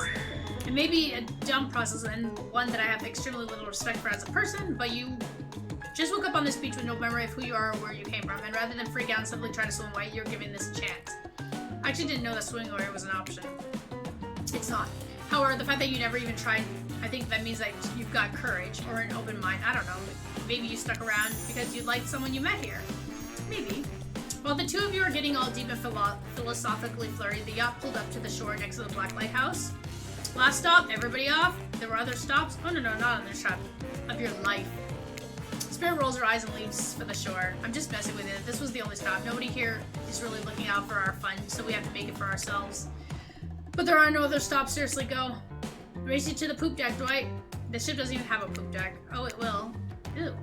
As you disembark, you see Dwight and Colette run giggling across the ship. Too bad you can't date those two. They seem like they know how to have a good time. You arrive at the beach near the majestic Black Lighthouse. Its imposing form towers above you. A flock of birds circles lazily. No sense of fear urges as a circling corpse that hasn't moved in ages.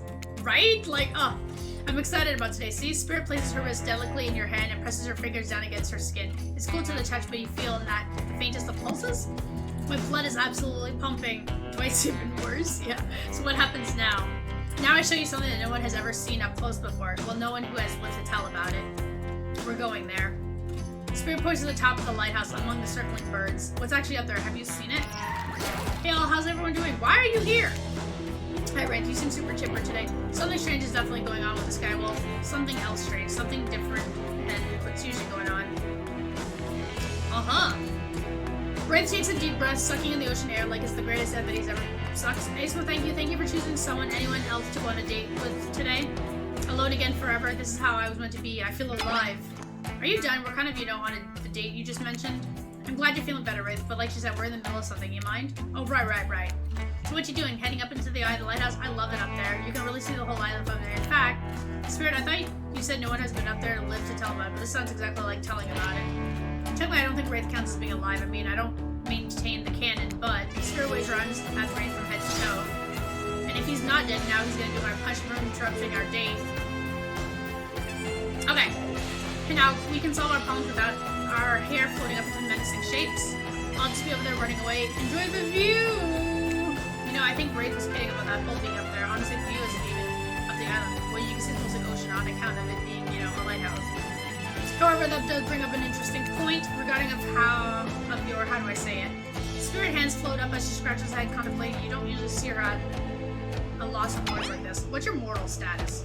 Because despite what our lanky friend seems to think, the lighthouse is not to be trifled with. It's a beacon of death and suffering that brings doom to all for the corner of this world, if not further. Well, duh, you saw a freaking pirate ship suddenly travel through space and time only to crumble at the rocks beneath the spooky tower, but you decided not to point it out because that wouldn't be too romantic, now would it?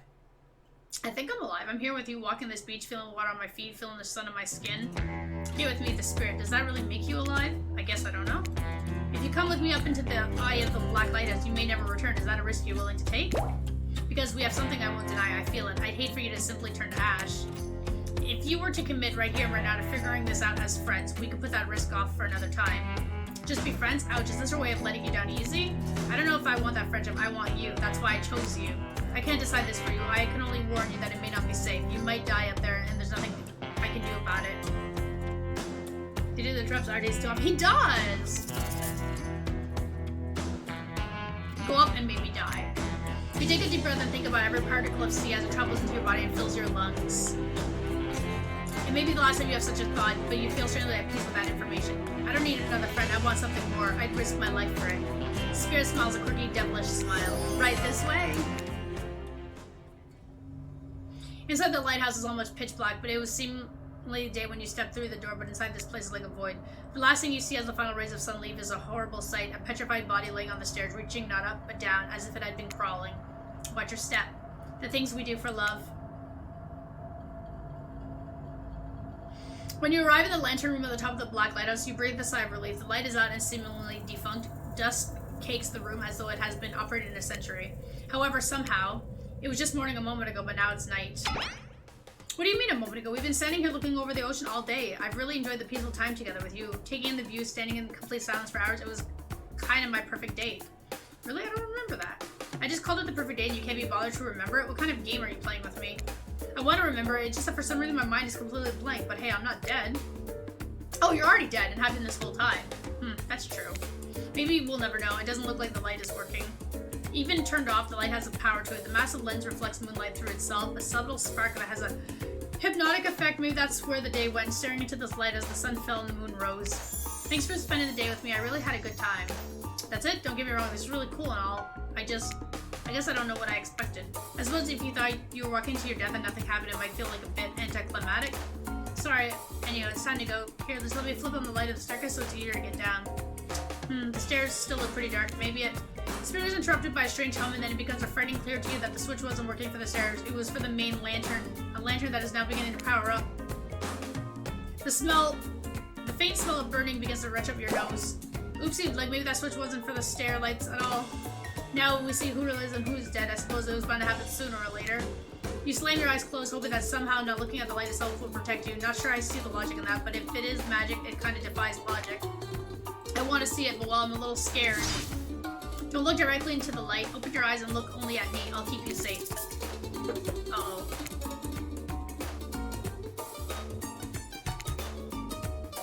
Perfect. Like, can we just not do that?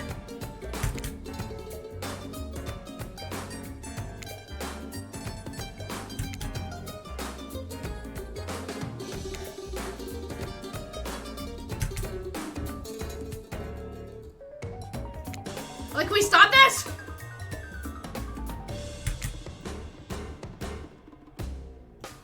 Are you okay? You seem okay. I haven't ruined this by pushing you to do something you weren't meant to do. You're so brave. Maybe not so coordinated, but certainly brave. I'm so lucky you put yourself through this for me. It shows that you're real. Despite your attempt to resist it, the incredible force of energy from the Black Lighthouse's lantern eye refuses to subside. No, it cannot be ignored, and it doesn't matter if you look directly at it or not. In the end, this was just a trivial game. This is real life and real magic. You stare at it now, and it now penetrates your mind.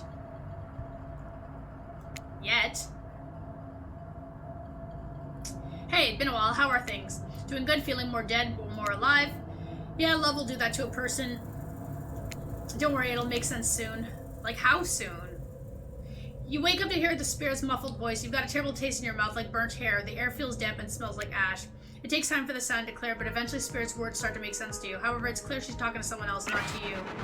You know how sometimes people say it's not you, it's me? Well, this time it is you, and it's also me. I can't believe I thought you would change for me. I can't believe I thought what you were doing was a sacrifice. You never gave anything up for me. Well, today I saw what love looks like, and it looks like a whole different than this. I don't think you're hearing me, which is weird because I'm practically shouting. Nobody breaks up with Trapper. Nobody. Oh, fine, yeah, nobody breaks up with Trapper, but I'm not doing that. I'm dumping, don't you say it. I'm dumping Evan McMillan, and there's nothing you can do about it. It's over between us, Evan. Rin, Trapper turns from his spirit and looks directly at you. You really were laying on the ground of some weird tunnel. I think that you're shouting, okay, so. Am I shouting? In an attempt to be as quiet as possible, you'll hold your breath and freeze in place.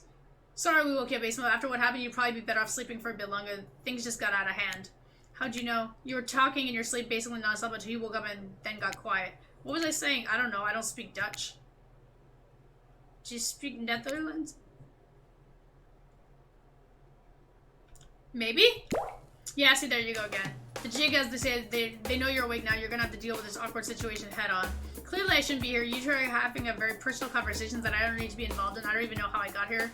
Not on this island or in this creepy tunnel. As far as this island goes, your guess is as good as mine. As far as this tunnel goes, we brought you here. Wait, you and Trapper? But after the lighthouse light came on, you blacked out on your way down. I thought you might hit your head or something. It's hard to tell with blood is new and old around here. Either way, I wanted to get you someplace safe, so I asked Trapper for help. Right? It's not that I can't carry you, it's just like, I don't feel like it, you know? I hate anything messing with my shards. Trapper, on the other hand, he loves nothing more than having an unconscious body draped over his shoulder. I could have asked Claudette and Dwight to help, but I don't trust them. But you trust Trapper? Like and trust are two different things. You might think Trapper can be a real jerk, and you'd be right, but you get what you see with him. We brought you down here because we're only the ones that know about this place. It's part of an old tunnel network that connects different places on the island. What's up, guys? Talking Island Mystery is my favorite topic. I was just in the neighborhood, so I thought I'd pop in. Trapper, you said this place was private. Don't look at me, I didn't tell him about it. Half of the appeal of this spot is getting away from people like him. Well, geez, I can see when I'm not wanted. So you three are a throuple now? Or, because I gotta say, I really didn't get the whole trapper spirit thing, but hey, if it's not my business, I didn't stick my nose in it. We're not a thing, nobody traps the trapper, not with traps or with relationships. But you do realize you're sticking yours in your own business, right? Hustle, you don't want to talk about it, just say so. Anyway, this tunnel has some very interesting features. If you head about 50 meters down that way, you'll find... Get out! Wraith looks around just to be double sure that Trapper is addressing him. I was just leaving. This island is a lonely place, which is great for me. I love to be alone. Trapper, on the other hand, he's quite needy. After a lot of pursuit, I finally let him catch up to me, and it became, well, I don't want to call it a relationship because somebody really didn't want to have that talk. We were more than friends. Hey, Tiger! I dispute the events as told. For the record. I don't pursue, I stalk, and I lie in wait. Seeing eye to eye was not one of the things we were good at. So I hate to ask, did I just look into a refrigerator-sized death lamp, so I guess I'm more of a glutton for punishment than I thought? What were you good at? Well, for starters, excuse me, I'll take that question, thank you very much. If you know anything about me by now, is that I'm on a quest for revenge. Exactly, well, you might not know Trapper is like a great classical maestro for revenge. Trapper blushes behind the mask. That's one way to compliment a killer. Revenge against friends who had turned their back and betrayed him. Revenge against his father for making him into a monster. Revenge against a barista who wrote Ewan on his cappuccino, knowing his name is actually Evan. For someone who thinks about revenge as much as I do, Trapper is an inspiration. But they say never to date your heroes. Good advice, but I don't think that's the same. Then you came along, Ace, when you showed me that it's okay to be lost, to feel pathetic, to push on when you have nothing to offer anyone. I'm not sure where you got all that from, but okay. You held up a mirror on your own doubts and fears and showed me that they aren't everything about me, that I can embrace those things but not be defined by them. You showed me that life after death can be more than just an obsession with revenge and mind-blowing sex on the ground in a dark cave in a dusty old tunnel. Wait, what? Trapper nudges you in the ribs with his elbow. Gross. Clearly appealing to Trapper's better features have been a winning strategy for dumping his ass because he seems to be taking it quite well. This whole half-assed dating show parody, at first I obviously thought it was a lame idea. What kind of moron goes audience for this? But then we spent time together and I realized there's something actually real there. And I don't want to give up on it. I don't want to give up on us. Listen, Aesma, while you were knocked unconscious by some minor head trauma like a total weakling, Spirit confided in me that she has real feelings for you. I took it extremely well, naturally, because I trust her and I value her opinions. That doesn't mean I trust you. And if you want to get to her, you have to get through me first. By passing the Trasher's Test TM, coming to Behavior TV, Sundays at 8 p.m. Welcome to Trapper's Test. Answer my questions correctly or die by my blade. Question 1. What is the spirit's real name? The one given to her by her murderous father, which she only lets her real friends call her. You've got 1. Don't celebrate yet. Question 2. What lives inside the spirit? Dragon. Question 3. Where did the spirit work back when she was a normal college student before she was hell-bent on revenge? Restaurant.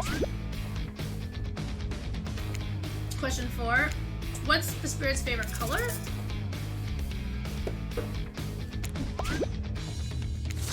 Question 5. The final question. Oh my god, right? You got this, Aesma. According to spirit, what's worse than being dead?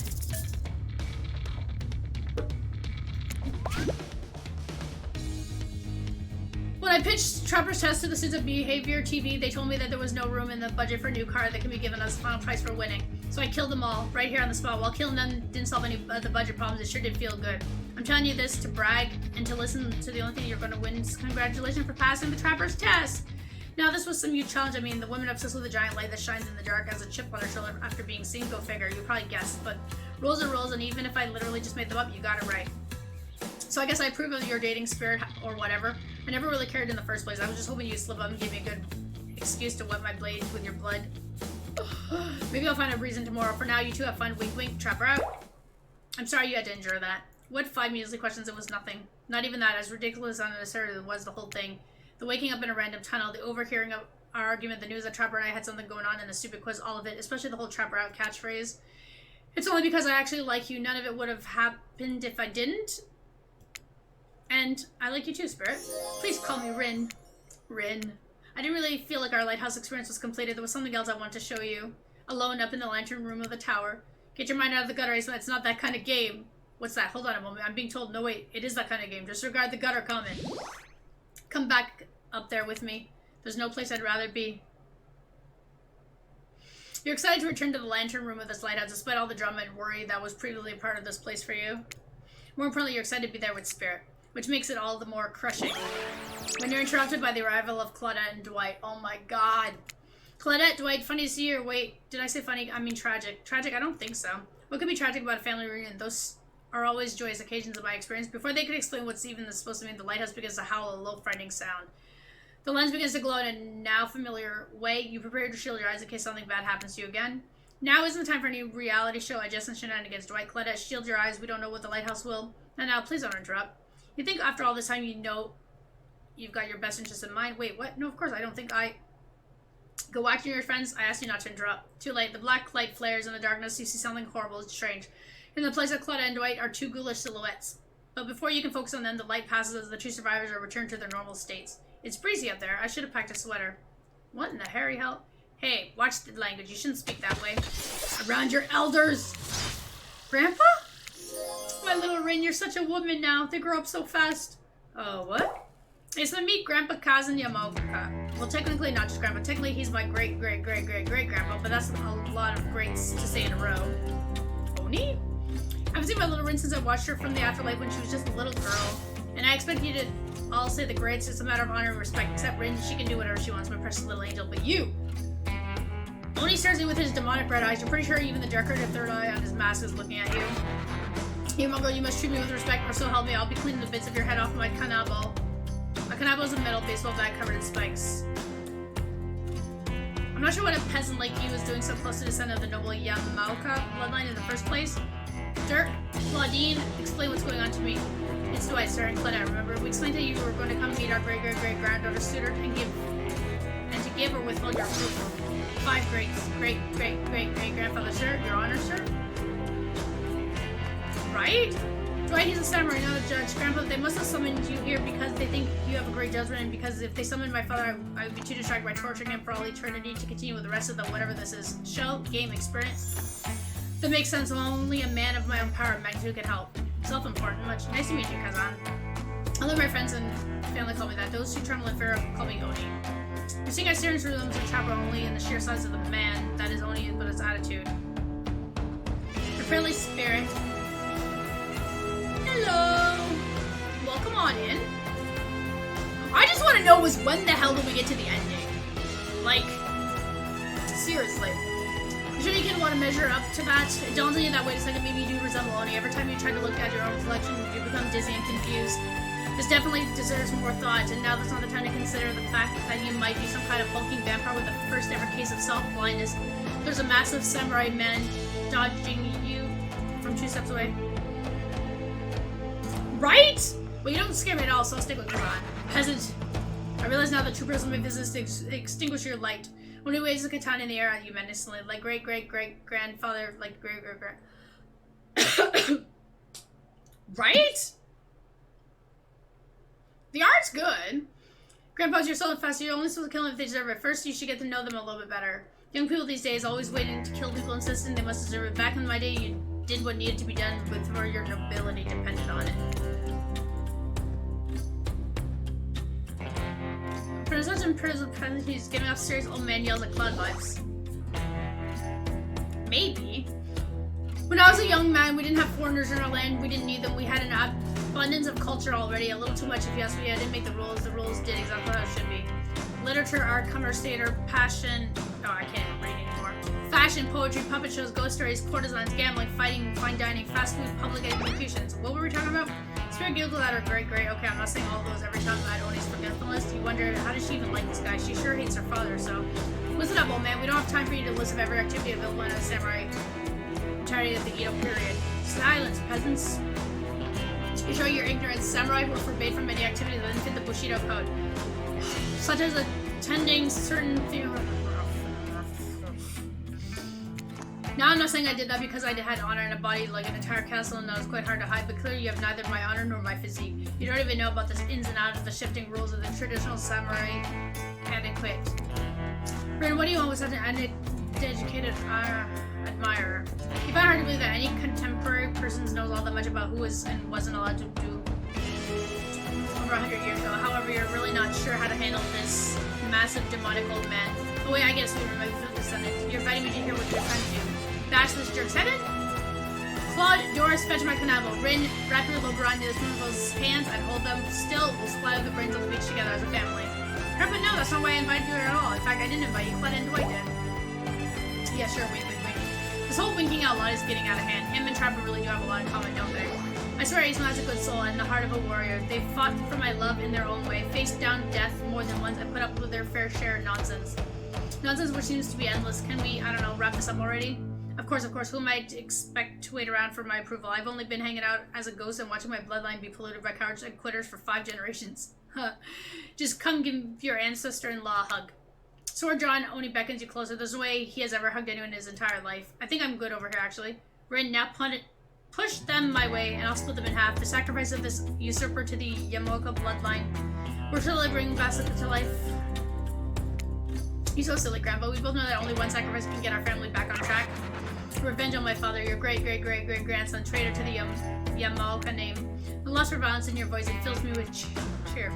I'll never forget who I am. I suppose if this is the person you want to be with, to go on your journey of bloody revenge with, I should trust your judgment. The strength inside of you blooms from the same cherry tree that was planted centuries ago by our shared ancestors. And if Aesma ever treats me poorly, you have my word. On our family's honor, I will wield my katana and gut them like a fish. A tear rolls down from behind Oni's demonic mask. You sure you want to marry into this? And one last word of advice, my dear girl. The father stuff, don't forget it, but maybe stop focusing specifically and obsessively on it. What he did was awful, but it was already done. Do something for yourself now. I know! There's really no reason for this whole Oni section. Just my 2 cents. Be well, Rin. I will see you again. Now let's go, servants. Clint and Denise, return to me to the stables. I assume my dragon has been fed and tended to? Yeah, sure. Couple hours? I think? Or at least it feels like it's been a couple of hours. I swear this is still better than dealing with Trapper's dad. Asa, if I was disrespectful of your great-great-great-grandfather, he seemed like a very special man. I realize I will never measure up to someone like that, a warrior with a hell of a fashion sense. I mean, that mask, don't worry, I never would expect you to, or want you to, really. If all I wanted was the biggest brute alive, I'd be down in Trapper's cave right now, avoiding his vintage bear traps. But that's not the life I have imagined for myself. This sense of strict duty and anger at a world changing around me. A lust for blood that's no way to live, and yet, as you know, this is the Maoka way of life. Forever I'm cursed to battle against the dragon that lives inside me, or at least maybe I was until now. Call me the dragon tamer, baby. Oh god. You haven't won this game yet, please don't ruin it. Sorry, I have no idea where that came from. I think we spent enough time in this lantern room, we should get back to the beach. I think we should just end it. The moonlight sets a romantic mood as the storm clouds roll in and around the black lighthouse. You know the sun must have set, but we waited long enough, it will rise again. Whoa! Spirit removes her sheer robe, showing you her strappy black bikini. Her pale skin glows under the light of the moon. Maybe you could help me get a head start on applying tomorrow's sunscreen? Again, I mean, yeah, of course. Last time I was, well, definitely felt more connected to you afterwards. To be totally real with you, I kind of just asked you as a goof, but I really enjoyed it. Really? I swear though, if you tell anyone about this, I will not be labeled a foot freak, but now there is anything wrong with feet. It's just that something about that kind of attention gets really people talking. Steady, steady. Oh, can we just please stop? Oh, fuck, I suck. Sorry. Oh my god!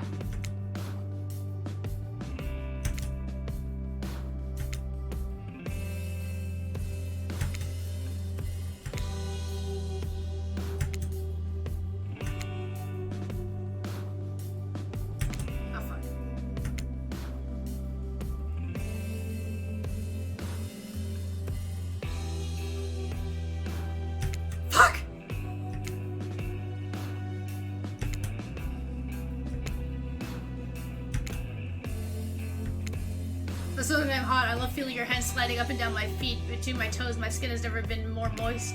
Get up here right now. Before you can find a towel to wipe off your lotioned hands, Spirit grabs you and pulls you in close. Her lips lock onto yours. They're surprisingly soft and warm. The sensation is incredible. Clouds cover over the moon and you find yourself on the beach with Spirit in complete darkness. You can feel the narrow straps of her bathing suit come undone and come to life, snaking through the air, wrapping around your body, lifting you up off your feet. Come here, you. So this is what it feels like to fly. As Spirit pulls you close, you feel bits of glass press into your flesh. Pain and pleasure wash over you like the ocean's salty air. stinging your skin as you writhe against your undead lover. The lighthouse howls. In the darkness, you're pretty sure that the spirit lets the dragon inside her take over. If it kills you, you're sure it will have all been worth it. The clouds part just as you manage to pull yourself exhausted away from spirit. A chunk of broken glass is lodged in your shoulder. When you pluck it out from your skin, it drips blood. Sorry, I think this got stuck in me when I was, I was having the best night of my life. Spirit drags her fingertip over the blade. Oh, the sharp end of glass. Keep it. Consider it a memento. I've got plenty more where that came from.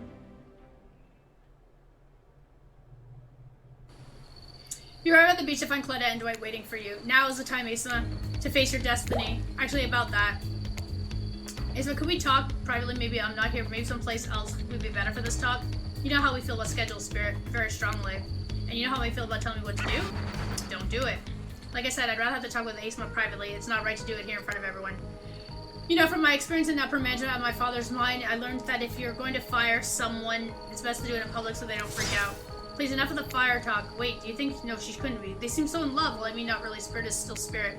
But if I imagined Spirit in love, I suppose she hasn't attended bird Aesma yet, so... Okay, fine, take your guess. It is as good as mine. The girl is very hard to read. A word of advice, though, if you're going to end it quickly. In my experience, the more pathetic the creature, the more annoying the final howls are.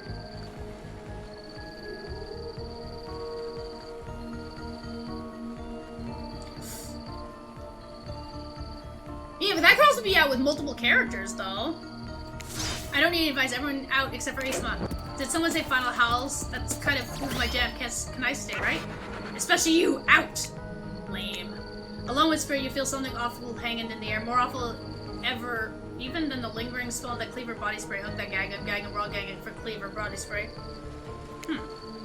Spirit, Ren, I don't know what you plan on saying, but before you say anything, just know that I really, really enjoyed my time with you. Getting to know you over the past few days helped me get to know myself. For that, I just want to say thank you. That's sweet. You're welcome. And you know what? It's that kind of thing that shows me you've got a good heart inside of you. Too good for me to carve out and toss into the ocean, but also too good for me to love. I need someone who shares my interests, someone I can connect with, someone jaded and dispassionate, only driven forward by a desire for revenge. I need someone who isn't so warm that I feel cold in comparison. I need someone who isn't you. Can we just be friends? I don't know if... Before you finish that, just know if we're not friends, we'll probably become enemies, and I will destroy you. Friends it is. I'm glad to have you here for me when I need you, but also not too close to me when I don't. So yeah, I'll see you around. Spirit starts to leave. Wait, what? That's it? That's how this ends? You're just leaving me here? I'm not sure I'd use the word ends, and for that matter, I wouldn't say that I'm leaving, but us, we're definitely through. The fact that you can't say that, well, just proves that we never really belonged together anyhow. Good night. Marco, thank you for the 28 months! What the hell? I just spent all this time on this island doing everything I can to get to know you, only to be told that I should just leave the chocolate factory through the side door? I don't know what that means. Anyway, I said goodnight, I'll see you around. Jeez, I'm sorry, what a bummer. Hey, why did she keep saying she'll see me around? Gosh, I have no idea. Friends forever. And so my precious killers lived happily ever after, and they should learn to love themselves first and foremost. Whilst trapped in a never-ending cycle of torture of my design. Wait, did I just spoil my true identity? You made it this far, you should probably know that you'll have to play again to find out more. Goodbye, Ace. We'll see you again later, and again, and again. Forever. Ah, so to get the entire story, you basically have to go through every killer's thing. And then eventually, so probably you have to do everybody's story, and then you get the special trickster ending, probably. After you've unlocked everybody's story. Wow, my throat is freaking killing me. Wow. Oh my god. Any dialogue about improving our own uses? Because she friends us anyway. Exactly! Well, I mean, at least she didn't kill us. So the dating simply, oh god, no.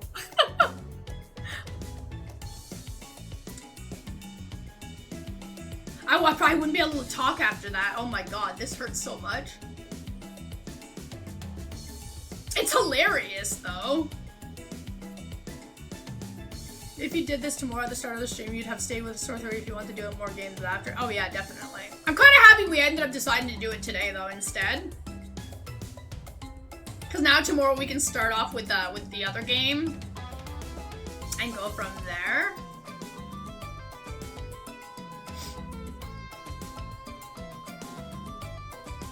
Yeah, definitely. what I do like is that I didn't die. Sorry, we got friend zone. I think I can. You read so fast too. I feel like I also skimmed like 90% of the words too, though. Oh, thank you. Like, I feel like whenever I go in later to get the achievements, right? I feel like I can definitely go through it faster because I'm not gonna have to read out loud. Because obviously I'm slower when I'm reading out loud. Can we do the other ones some other time? Yeah, maybe. We'll see.